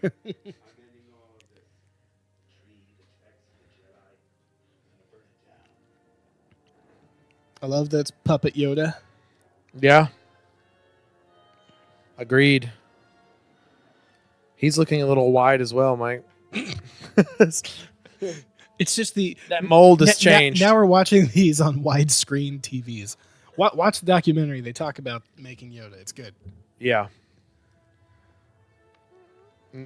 Once again, more new use of the Force. Yep. Yoda can just conjure lightning. Boy, that fire from the spread grave. Quick. And I love the crazy old man laugh. Oh, yeah. Empire Yoda through and through. Clearly one of the best scenes in this movie, Mike. Oh, yeah. Stated by everyone. I do think this is a consistency we have with...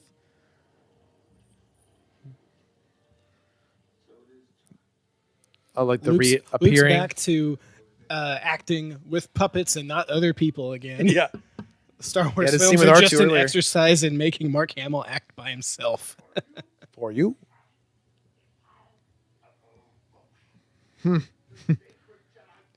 That's a meme. Ooh. Well, do you think he actually did read them like once at least? He's like, well,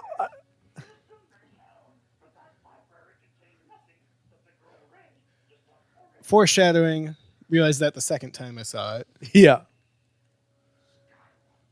I think Yoda means that in both senses, though, right? I think he means it in the literal sense. Hey, that ghost just touched me. It's not right. I was weak. Could you do that the whole time? Lost Ben Solo.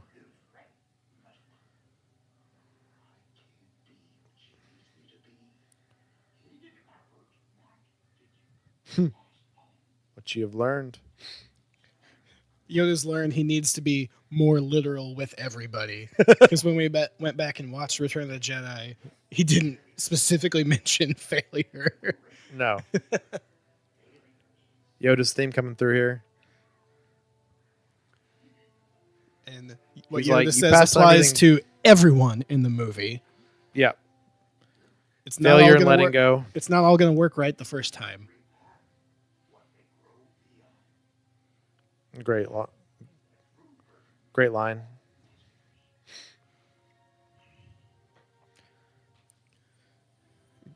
Great shot.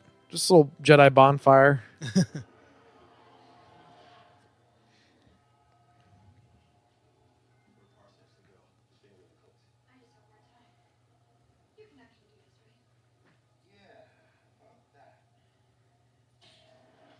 you like his hat? It's fine. Yeah. It's very Moroccan, Egyptian inspired, which seems like all of his clothes are, so could be consistent with his rings, his... He's not stuttering when he's talking business.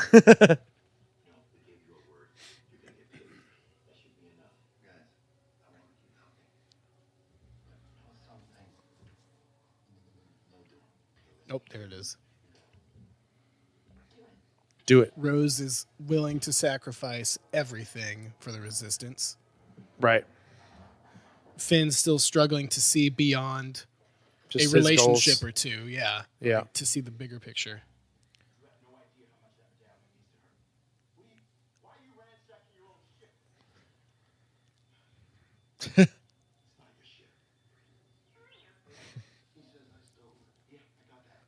We stole it, buddy.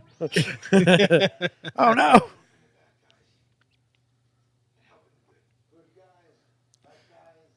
This is good context, but it's presented a little on the nose. Yeah, it's not nuanced at all.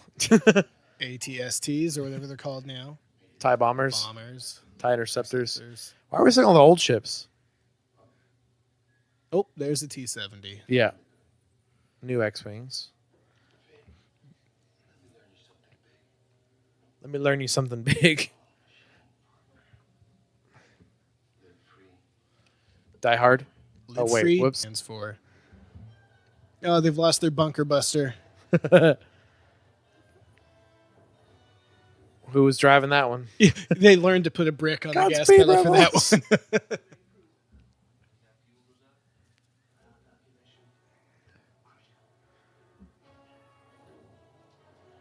Fuel going down.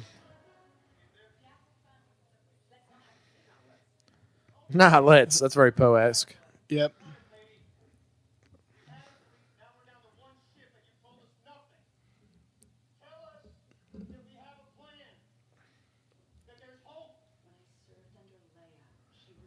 She clearly has a plan, but for some reason she chooses not to tell Poe. She may not have told everybody else on the bridge. They just don't have the ego the size of Poe, where they feel like they have to know everything. Might be. Sure, she just doesn't trust him. Which she has reason to. These other people are fueling up the transports. All of them?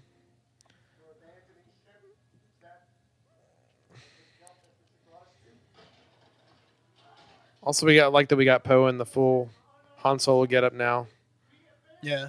The jacket, the white chest hair shirt, the boots, and the military pants. I don't think Holdo likes him a whole lot. No. I wonder how the rest of the Resistance feels about Poe. Like, yeah, he's a good pilot and a hero, but he's kind of a dick.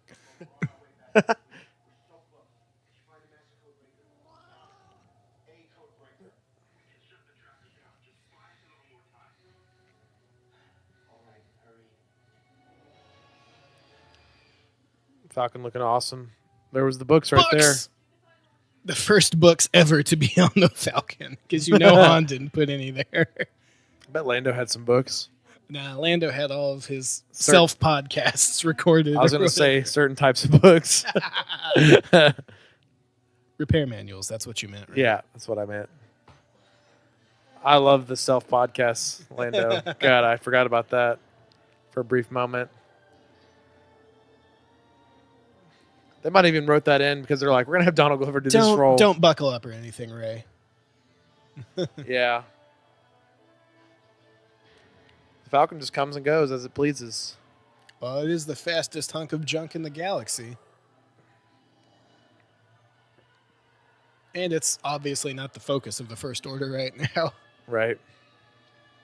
They're very single-minded, the First Order. Yeah, they're not like Vader and his singular goals.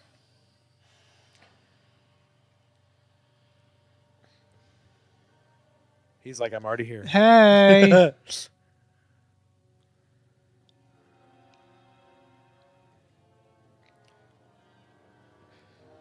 Still digging the design of the First Order stormtroopers. Yeah, and they're white blasters. So they were at the top, but now they come in from the bottom. I like the visuals of like the method that DJ has to use to hack in, to slice in. Once again, very consistent with the original trilogy computers we've seen. Yep. It's just a pixel on the fritz. Right. The guy's like, okay. No need to tell IT. Yeah. And a who now? So Poe is finally trying to, reveal the plan to get some more time. Which, Holdo's right, it's kind of a bad plan.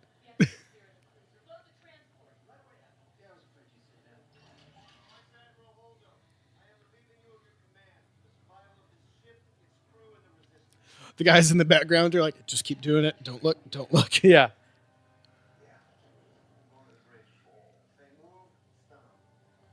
They move, stun them.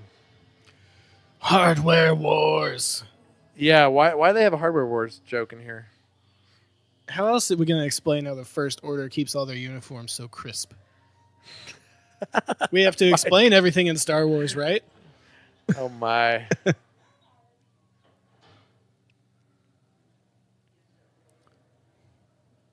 Finn's a lot taller than her.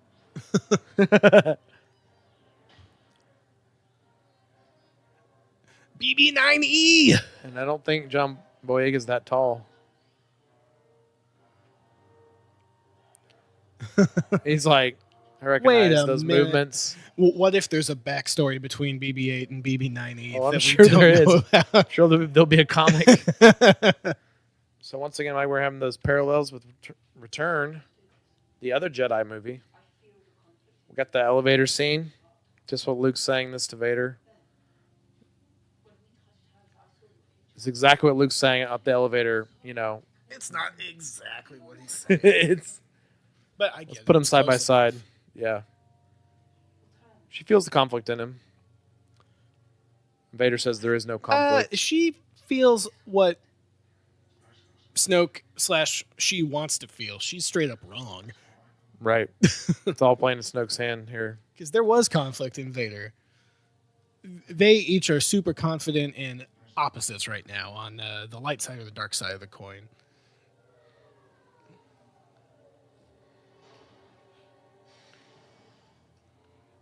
Is that room red enough for you, Snoke, buddy? Real red.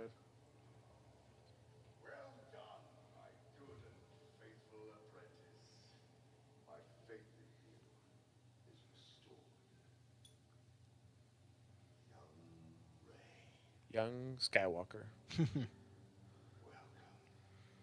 He's not creepy. BB-8 running and stuff. You know your way around this big ship pretty well, buddy. He used to mop the floors. That's true. Boy, that had to take a long time if he had to mop the entire supremacy. What a job. Smelt. Oh, look. DJ's going to be a good guy. No, he's not. He's got a heart of Haitian smelt. No, he's... Was the joke that bad, Irving? I'm sorry. DJ.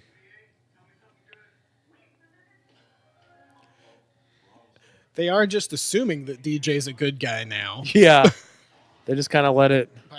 By having this conversation out in the open right next to him. Yeah, we spoke. I know, he's looking a little wide. Glad you're noticing it. Maybe they just gave Anthony more room. Like they weren't he like... can actually breathe all the way in now. Watch. Watch her mouth. She says, pew! Right before she shoots. Just like Ewan McGregor couldn't stop going vroom, vroom, vroom, vroom, with the lightsaber. He did a lot of that. Pew! Every time she fires. 3PO's like, I'm out of here. Oh, protocol. 3PO's having flashbacks to the Tantive 4 when they're cutting the door down. Oh, yeah. Like how DJ's got his hat on backwards, like a weirdo. I'm Imperial Officer, I promise. This is what the First Order. Rose, you're supposed to know how to do this. You think you're going to see like the resistance, like, you know, army or whatever coming through the door? It's time, BB-8! Evil. Hey, it's Kenny. She's back. Yeah. The red reflecting in her helmet. The Phasma comic was pretty cool. Yeah. Told the story of her trying to cover up what happened on Starkiller. Pretty sweet. Oh no, it's the Resistance Army. Yeah. You're like, oh. What? She's like, I've got help. My friend's here. Oh wait, no! Bam. I like this. They're like, please. It was all Poe's idea. New Rebel transports look a lot like the old ones.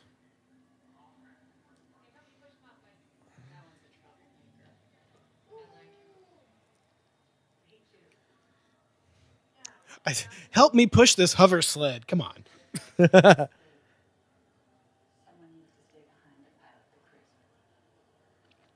Why do we keep doing this? Well, the cruiser's not out of fuel. That's different. Yeah, it's true. Like, it needs to be an active decoy as opposed to the guy that's on a ship that's out of gas.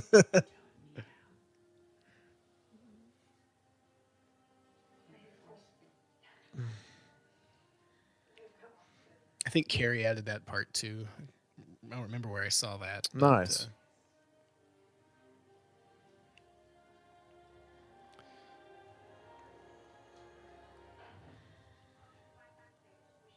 All the Rebel transports. Star Wars and its inconsistencies about what a cloaking device is and what ships can have them.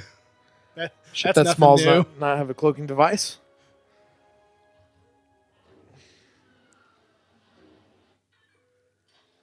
Oh, look. Just like in Return of the Jedi.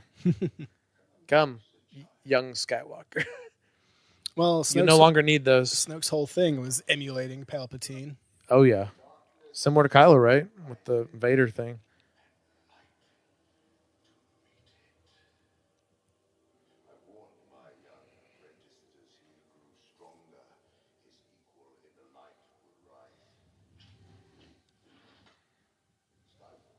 He got a baby lightsaber in his hand. Yeah. Like when Rey holds it, there's like his big nasty paw. Creepy. He's like, you didn't hear me?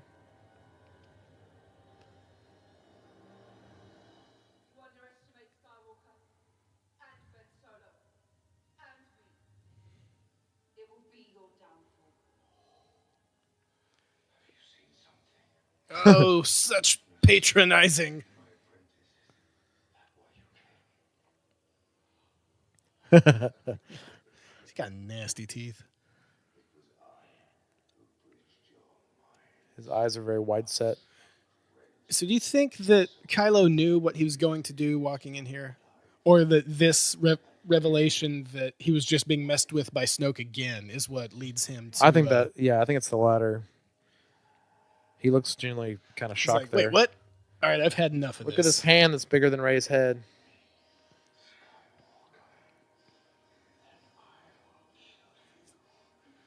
See this shot with Andy with like the extended paw out.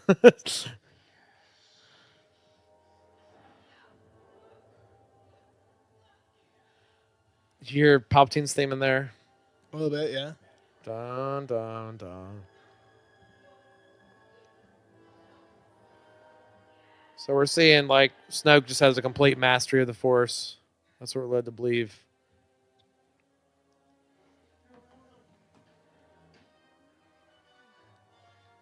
Nobody bother restraining Poe or anything.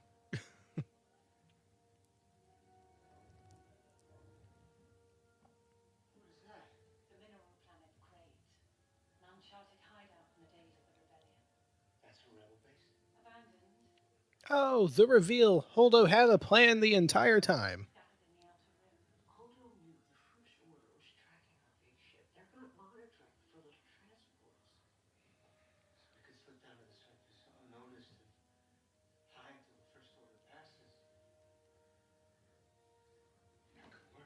That could work.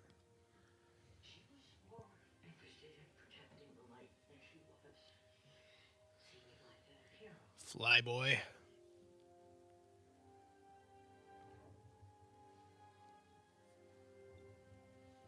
Yeah, so that's why she needed to stay back, so that if there's ever any like course correction or chance to jump into hyperspace to save the Raddus for later, someone needed to be there.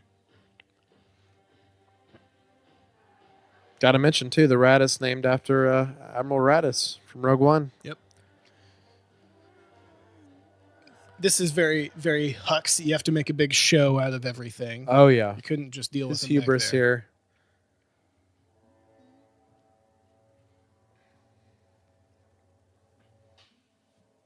It's probably as hard as he could hit too. Well done, Phasma.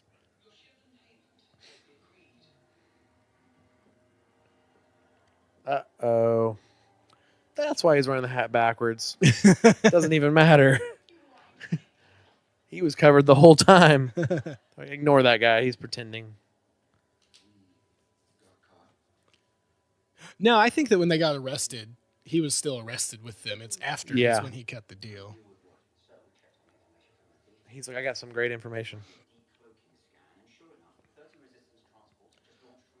Do we know if DJ gets out of here before all the bad stuff happens? I don't think. Maybe we do now. Checking but Wikipedia. At the time of the film coming out, I don't know if we did. Oh, we absolutely didn't know when the film came out. Yeah.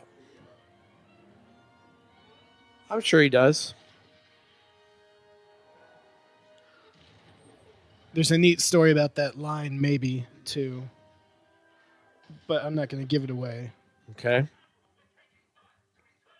Watch the commentary track with Ryan. One laser per transport here. So all our heroes are down on their luck here.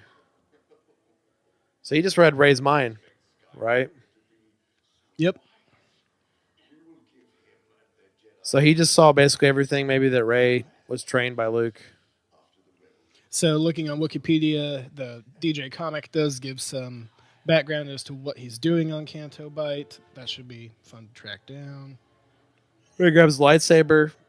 He hits her in the head.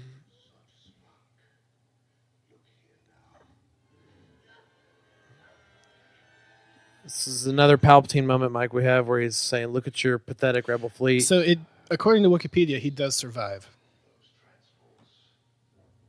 I've been meaning to look that up for like 5 times watching this now and always forgetting.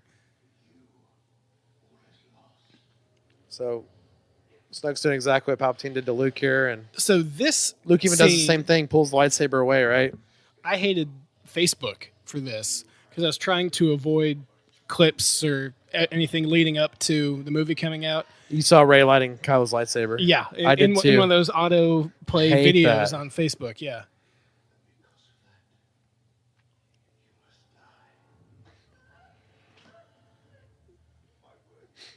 Would have been kind of cool in this fight if their lightsabers got switched. Not necessary, but yeah, just cool. But probably if anyone should be using that blade, it should be Kylo. Well, and I think they were trying to play up the whole maybe he's going to be good and she's going to be bad speculation. Red on red.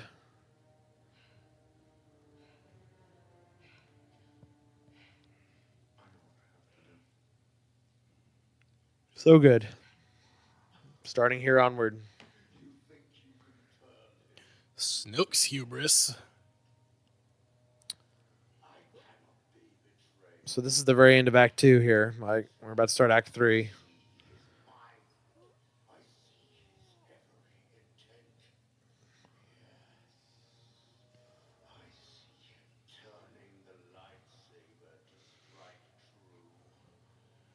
I didn't realize, I wasn't thinking fast enough to realize what was happening in this theater the first time I saw it. Oh, yeah? Like that he was turning the lightsaber. I was listening to what he was saying more than watching.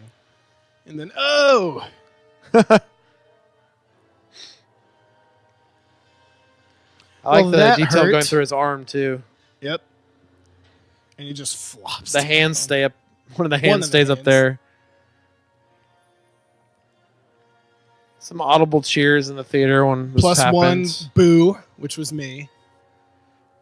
Not because I don't like the scene. I just didn't want Kylo to be redeemed. It's cool, but it's got a lot of, Star Wars choreography in it. Of like these guys sort of hit each other's weapons and they wait. each other's way. They wait for someone else to go in. Yeah, which this fight's a little it's cool, a little overblown. How good it actually is. Like it's shot really well. Visually really well. Out of control, yeah. It's like a prequel lightsaber fight. That's Irving, by the way. Not a fan of doorbells. Oh, I talked about this line earlier. My bad. Happens now. Maybe.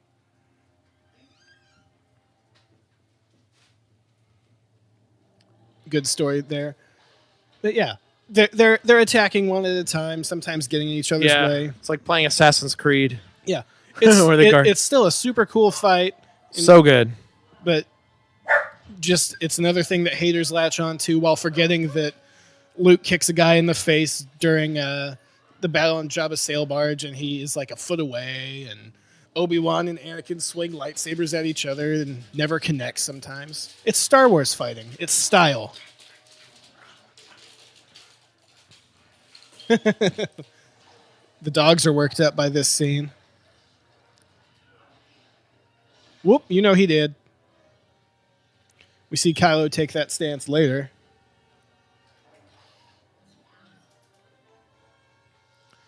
A lot of the speculation right when this came out that these were the Knights of Ren later confirmed that it wasn't.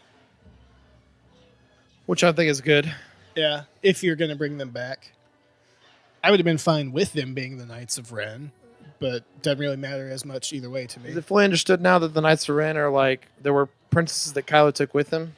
It's not fully understood. But it's kind of implied. It's not these guys, yeah. It's not. It'd be cool if they're like little Sith Padawans or whatever, Whoops, lost my saber.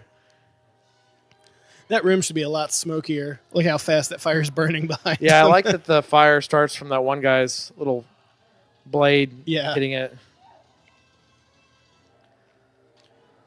A little slow-mo. Some hero theme. A little different for Star Wars, slow-mo. For a second.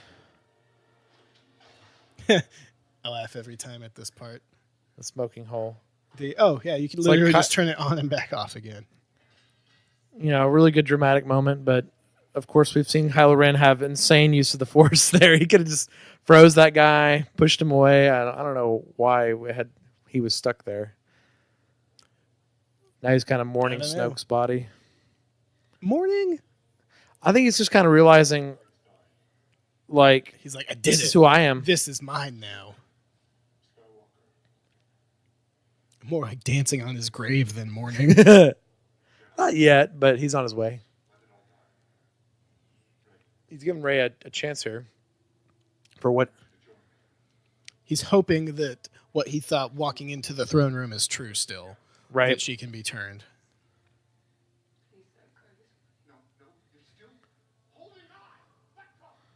Well, that Adam angriness.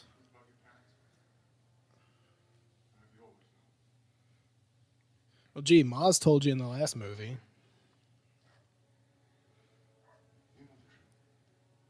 Uh-oh. She does know the truth.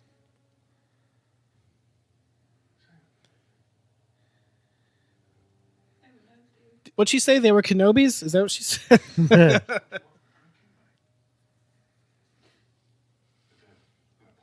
Rey. Rey low, womp womp. Ship away, people, but not my thing. Hope Reylo does not happen. Very top of the list of things I don't want to see. Right. You'd rather have Ben Demption than Reylo. I feel like they're tied together. If one happens, then the other. Not necessarily, but yeah, probably. 1A, 1B.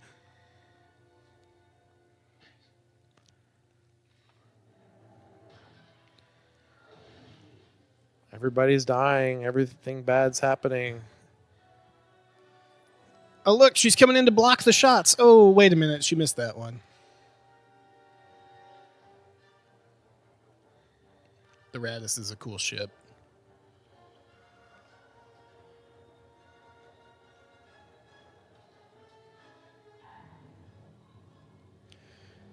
Yes, the final nail in the coffin for my childhood in Star Wars is coming up. Is what? What she's getting ready to do.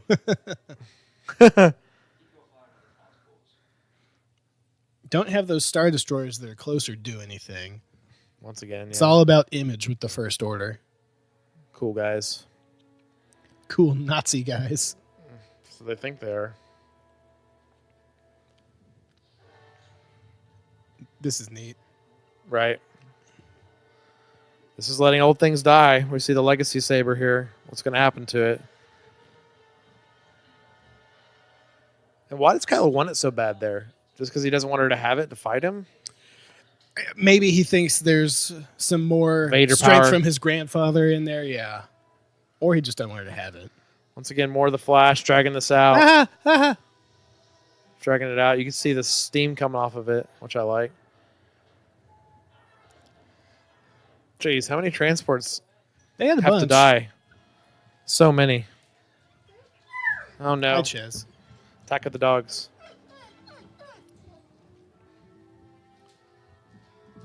You hear the warning lights going off, all these safeties she's overridden. Yeah.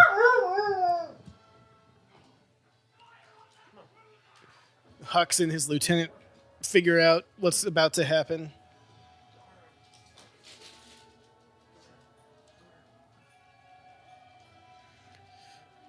Everybody's on the edge of their seat in the theater the first time you saw this.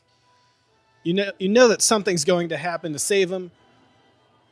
But oh, what's she doing?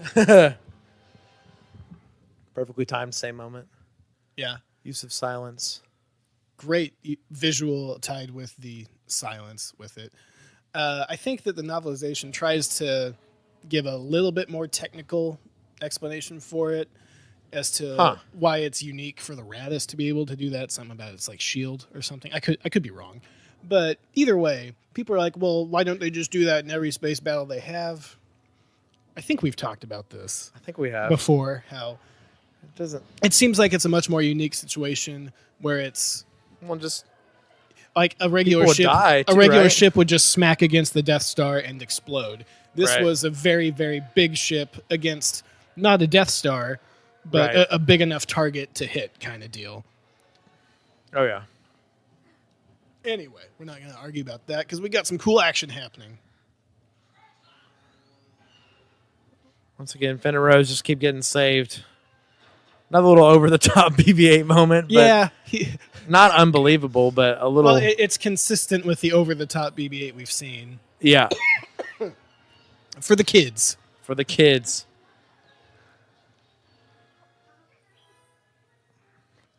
They don't believe it. Like, this is too much. This is too much. The look they give makes it better, actually. Nope, your blaster does nothing. Yeah. These blasters are too weak for that armor. Of Palpatine's old shuttle. Yeah, right? Isn't that great? Thunderstick. So I don't think we've talked about it on that show before, Mike, that Phasma's made out of the Nubian she's got spaceship armor. Naboo spaceship. Instead of plastic like the other stormtroopers. It was the Queen's and then it was Palpatine's, right? And then I think so. Obviously the models change over the years. We're reminded here that Finn was actually one of the best soldiers that the First Order had before he turned. Because he's able to stand up to Phasma in combat like this. This is another one of those master and apprentice things, right? We see in this movie a lot, a bit, right? Yeah. We see so many of these in the film. We see Leia and Poe, Snoke and Kylo, Luke and Rey, and of course Finn and Phasma. Oh, there's the eye. She's human under there. Right.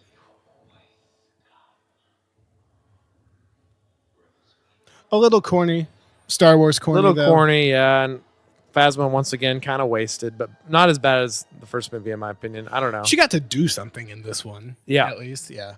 And she might have even had more screen time in the first movie, but she got to do more in this one, so. I agree, yeah. She's probably not dead. Right.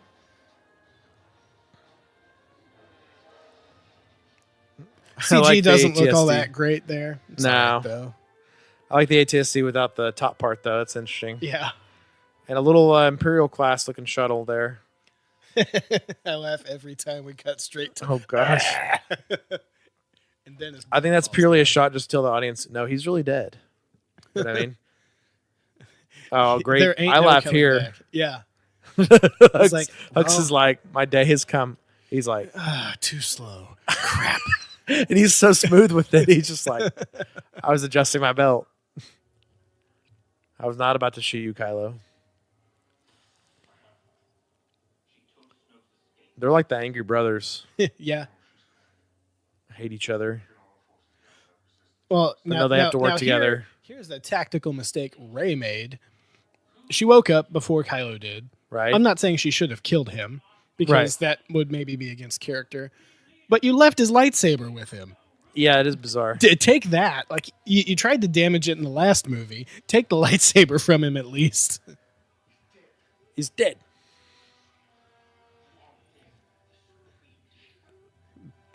Pasty McPasterson there. Hux is just groveling this whole film. The design of Crate is so cool. Yeah, so now we're officially miking to the third act. I think that's the third time you said we've transitioned. I'm just kidding. No, I said we were at the end of... No, I think the third act begins when Holda goes through the ships, you know, but... Fly low, fly low!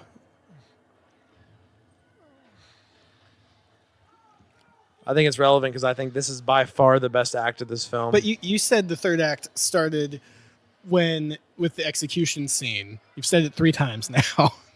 Execution scene. That almost happened. We'll go back and listen to it. Even Leia's got a blaster. I like that. Like, there's nobody who's above fighting, you know, at this point. I mean, they have to be.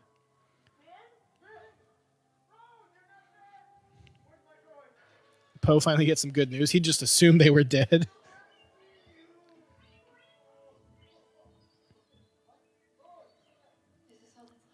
That's it. Those Resistance Rebellion era tactical displays that don't make a whole lot of practical sense, but they look cool. Yeah. Let's play about some battleship. There's an important line that people miss. He says they've got the shields up, and you can kind of see it there. Yeah. That they can't be hit from orbit. Right. That's the first time I noticed on the readout. You could sort of see. Reach out to our allies in the Outer Rim. So, Snap Wexley and Jess Pava are elsewhere. They're out looking for other allies. They got Star Wars Pokemon. Yeah, right.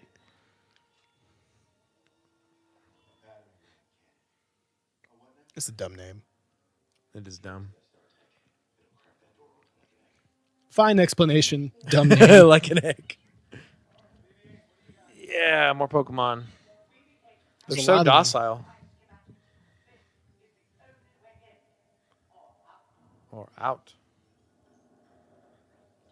Once again, 3PO just kind of exposition lines here and there, but he gets to do more than R2 and Chewbacca. He's doing more than he did in episode 7. He's not annoying like he was in 7. Right. Like, I get the choice they made in 7 to have him be that annoying, but...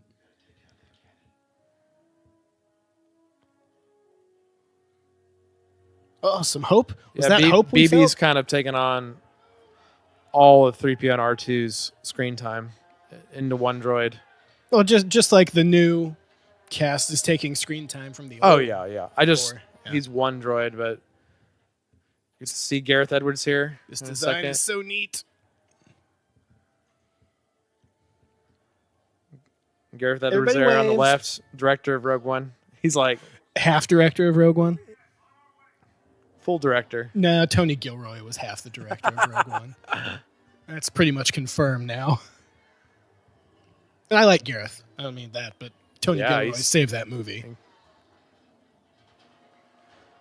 Oh, Finn doesn't know how to drive. Low piloting skill. Also, I know these are air speeders, but the cockpits remind me of B-Wings. Yeah.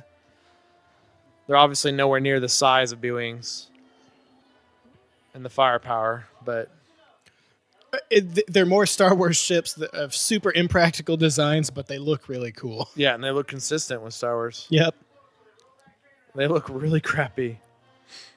What's interesting about these ships is now that they're a new canonical thing, it's like, when did the Rebellion use these? What years, you know? Mm-hmm. Was this like post-Clone Wars stuff? I mean, post-Revenge of the Sith, you know? The Clone Wars as in the period of time? I feel like Rose should need goggles. I think they all should. I know they've got the windshield there, but still. Very Hoth-esque. We got the Rebel the opening battle music coming back. The AT-M6s, the AT-ATs on steroids, meant to evoke gorillas more with their massive front legs. I just said massiver. That's not a word. So I like Kylo's shuttle here just kind of hovering as a command post. It's not really flying. Just kind of sitting there in the air. That's something new. And, of course, air speeders versus fighters. Not going to end well. It's not going to work. Which makes you wonder why they didn't send more TIE fighters in on the Battle of Hoth. I know, right? Because storytelling. Movies, that's why. The sound effects there are super cool. Yeah.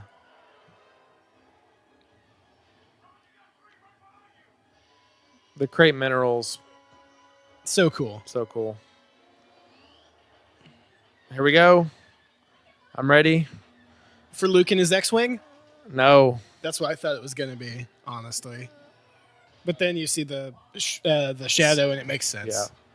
Got to give me some Chewie time. Even small. Battle Porg. So what I like here is Rey's in the turret. So Chewie is actually driving the Falcon from his seat, not from the Han Solo seat. You know, which makes sense logistically. It's a custom designed seat for Chewie at this point. They fixed the bottom turret between movies. I really like the touch that Lando had different turrets. And Yeah. Han upgraded them quad cannons.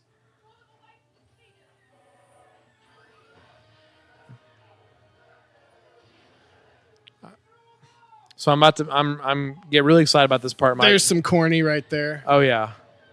But here we go. We have, just like in Solo, we're gonna have multiple scores here for the Falcon. Silly Porg stuff. This part is fine. It looks cool. It's not necessary. They could have just flown off and engaged with them elsewhere. We didn't need the going through the tunnel, Death Star, nostalgia thing. Like, I'm fine with it, but it's not necessary.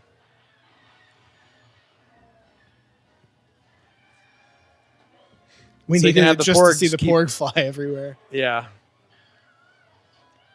Hey, maybe get out of there, Ray. Oh, so good there.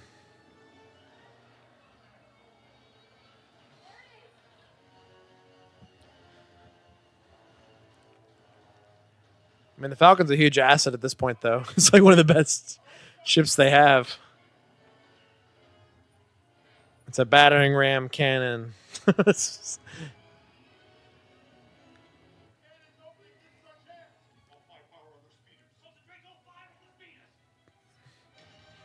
The side glance at Hux is odd choice there for me. It's like they're, like I said, the brothers trying to outdo each other. I think it was a perfect choice because it illustrates just that. Yeah. I like the random old walkers. They just threw in a couple like the AT-ATs for Yeah. good just to show how much bigger the new ones are. Yeah, really. to give That's some why they're scale. there. So we see Poe's maturity here, right? Starting to learn from his failures and think a little bit instead of just sacrificing lives and ships. Yeah. But Finn's like, nah, I'm going to be a hero. I wanted to be a hero this whole time. Well, and this is Finn maybe learning the wrong lesson because he's, trying to think about the Resistance as a whole now. He's thinking Sure. beyond just his personal goals, but he's doing it the wrong way. Yeah.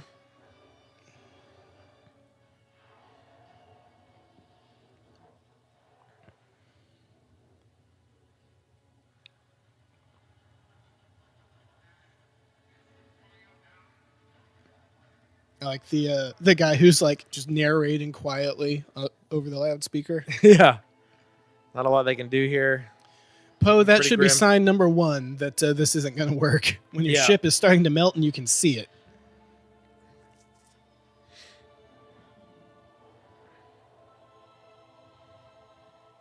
It's got to hurt your eyes too, man. Yeah. I kind of thought Finn was going to die here, actually. I mean, they did a good job of making you think that's what was going to happen. I didn't expect that. No. This is cool here. This is really cool. Whee! Go, one alien race. the one alien race that's part of the Resistance. Plus 9 numb. Yeah, and he's just a... Where's he been this whole time? Yeah, I 9 know. numb, he's like been with the they're at the rebels the whole beginning time. and gone again. Right. Why would you do that? Because you were wrong, dummy. Dummy. That bothers a lot of people. I think it's fine. Cracked like an egg. It's Disney. It's a kids' movie. Yeah. Also, Finn's like not ready for that kiss. Finn's like, We "No, talk about that every time. I'm into Poe. Sorry. Yeah. Yeah. You don't look like Poe. That'll be an interesting thing to sort out in episode 9. Poor Rose. No quarter.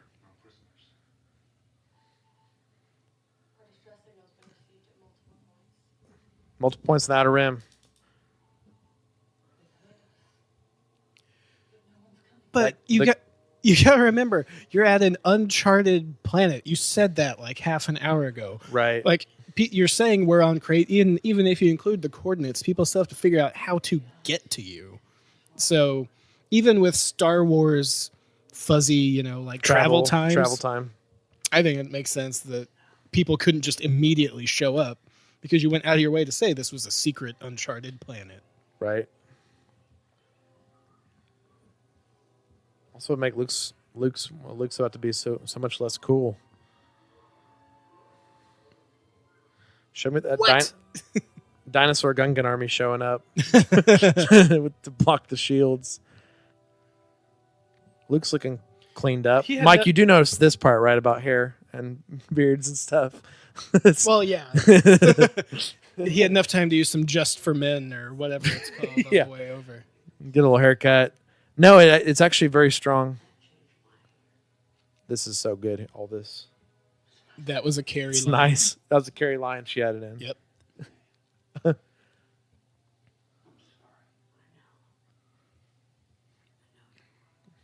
Brother and sister here, man.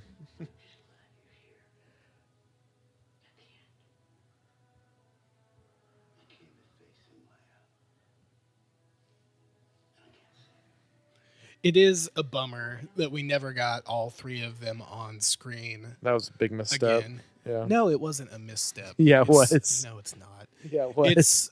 That's fan service that would have been cool, but it's not part of the story they're trying to tell. That seems like a easy way out. Putting them on screen together seems like an easy way out. That's just fan service with clinging to too much nostalgia, not moving beyond the original. I don't think trilogy. that's bad fan service. That's not like Chewbacca going and Chewbacca's wife giving him a hug on Kashyyyk. You know, this is the three mains of all of. They're the three mains of the other trilogy. Oh, I understand. Not this one. I understand. Love this part. Wink. Master. 3PO's like, I haven't seen you. Ooh, or can 3PO see him? Like, can droids see Force apparitions? Is he like saying, Master Luke, like, why are they talking? Why are like you he's shimmering? Here, but I don't see him. Why are you shimmering? Best song on this soundtrack? Up there, yeah. And some of the coolest, just like cinematography here. I've always liked this theme because at the beginning it has the little bit of the Imperial March going on, the dun dun dun, and then it changes. Also, you notice Luke's wearing the Return of the Jedi looking get up. Yep. That's symbolic. A cool shot. Ooh, he's not. That's consistent with Matt, the radar technician. Do it. Like the beast about to strike here. That's what we got.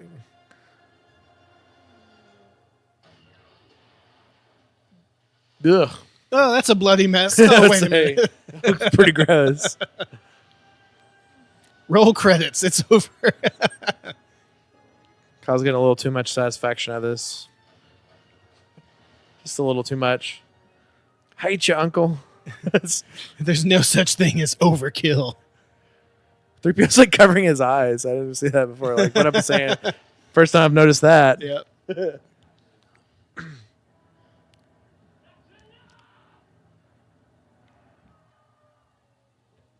I kind of like the spin down sound. Yeah.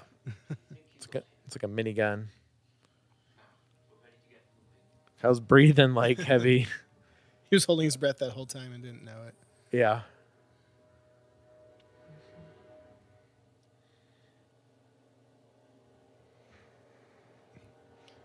He's doing exactly what he said that would be ridiculous to Rey, facing down the entire First Order with a laser sword. That's a Markism. Way to just rub That's it in. That's a Markism there. I've seen one. One more groveling Hux moment. Ow. And right away, sir. The other guy's like, I don't want to die. The smartest pilot in the First Order. He's like, nope, not getting involved. You got it, pal. Please don't kill me. I want to go home today. This is we've all had a bad enough day. This is an exceptional Wednesday. And now we're fighting a Jedi Master. It's like, let's just... The Hoth goggles again. That Super 8 camera. Yeah. It's a nice pair of binoculars. Yeah. That's a JJ influence. Yep. Got the full cape again. No capes. Yeah. Did you see Incredibles 2? Not yet. It's really good.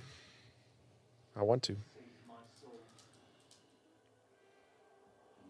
No. Baller. Need room for my aggressive lightsaber style. It looks just like I'll just keep the plain Ataru stuff going on. Blue-white saber. That was surprising.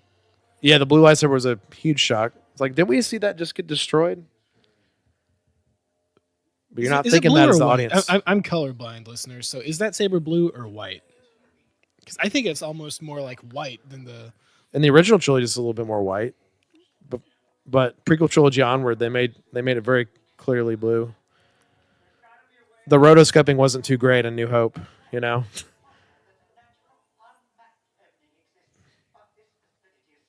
But will you fit through that opening, 3PO?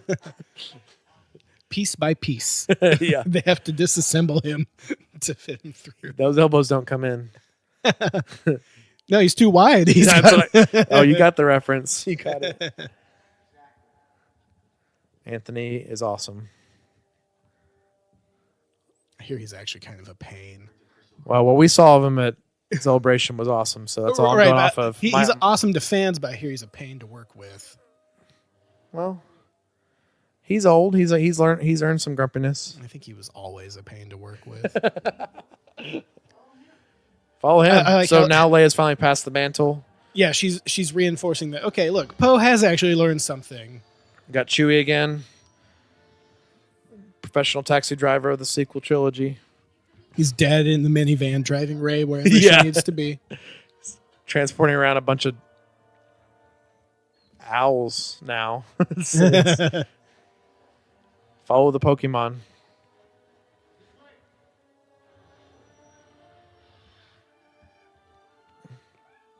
The pork's like, don't let those things eat me.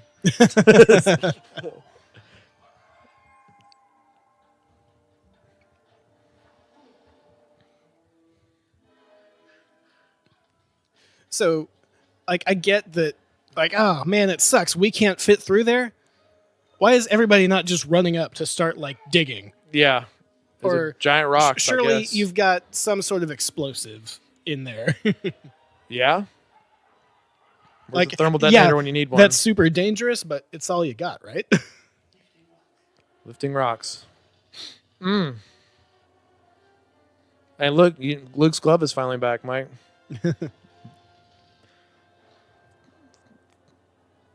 The only time we've seen Luke with the glove, I guess, in the new iterations. In the flashbacks. He's in all the flashbacks and Octu stuff, right?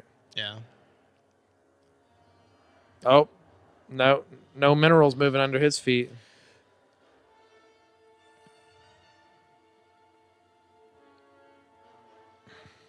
Wee. Slow-mo again. To be fair, Kylo didn't leave footprints there either.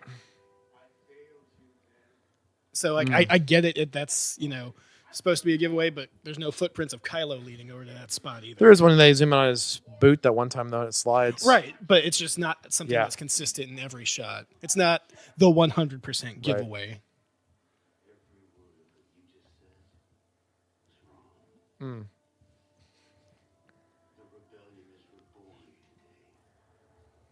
There's Poe. Seeing all our new leaders of the rebellion, right? Now it's officially changed over now to the rebellion, right? From the resistance. That's something that happens oddly in this film, kind of gradually. You don't realize it's happening, right? But I think now they're the rebellion. Well, they stopped saying the resistance too. Yeah, they just start saying I don't know that that's important. It was a choice that Ryan made. JJ didn't do that once in the first movie, so it's intentional in some way. I think it's just their size now, That could be. And that the First Order is fully in control. Hello, friend zone. I just realized Rose is like the third choice now for Finn. All of it. Well, Obi-Wan stuff here. Just go and strike me down.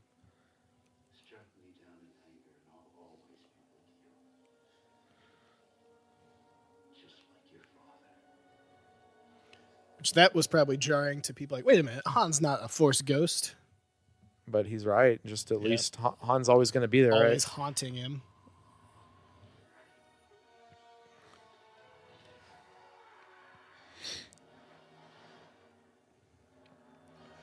Oh, you whiffed. You rolled a 1. Critical fail.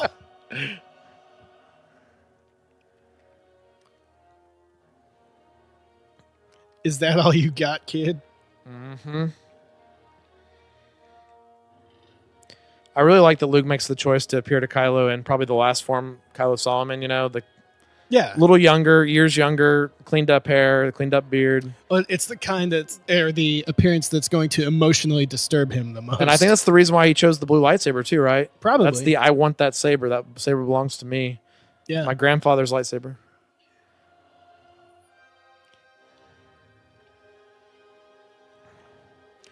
You just got punked.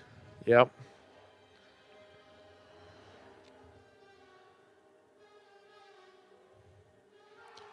I just got punked. Mm.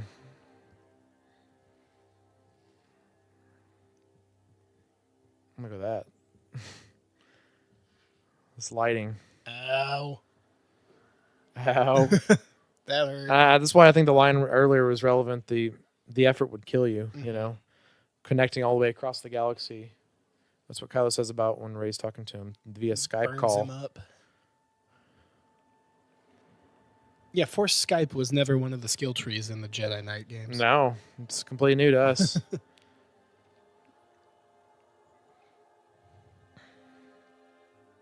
Oh, crap. We felt it. Oh, crap.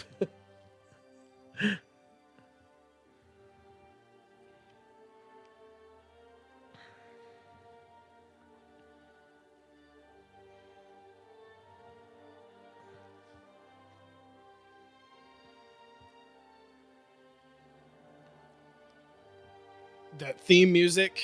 Oh, yeah. The casual smile, the peace and acceptance. Yeah.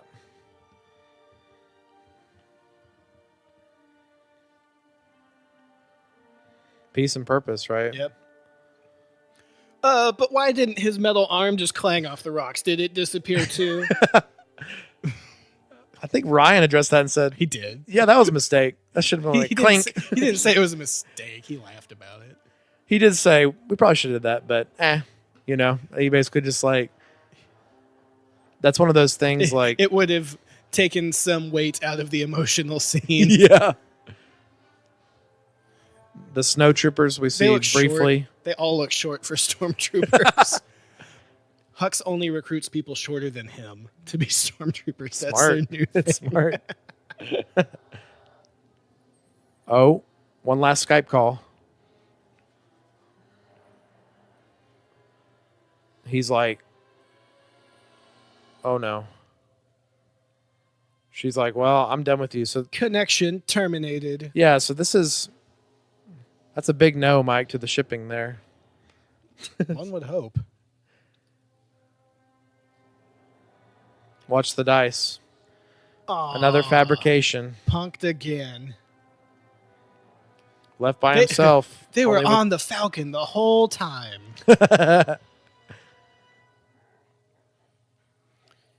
Bendido. Bendido. Oh, there's some makeup right there for episode 7. Ray's like, your antenna looks good, man. Still holding up after these 3 days.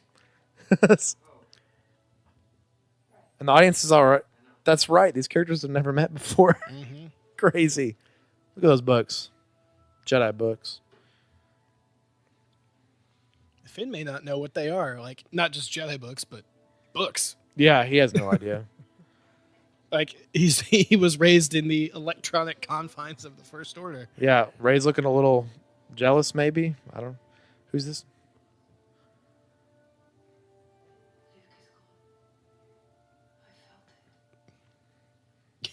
Leia says, "What? How do you know?" The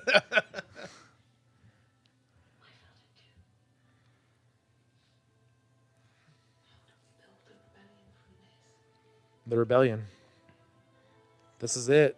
Oh, there's that lightsaber.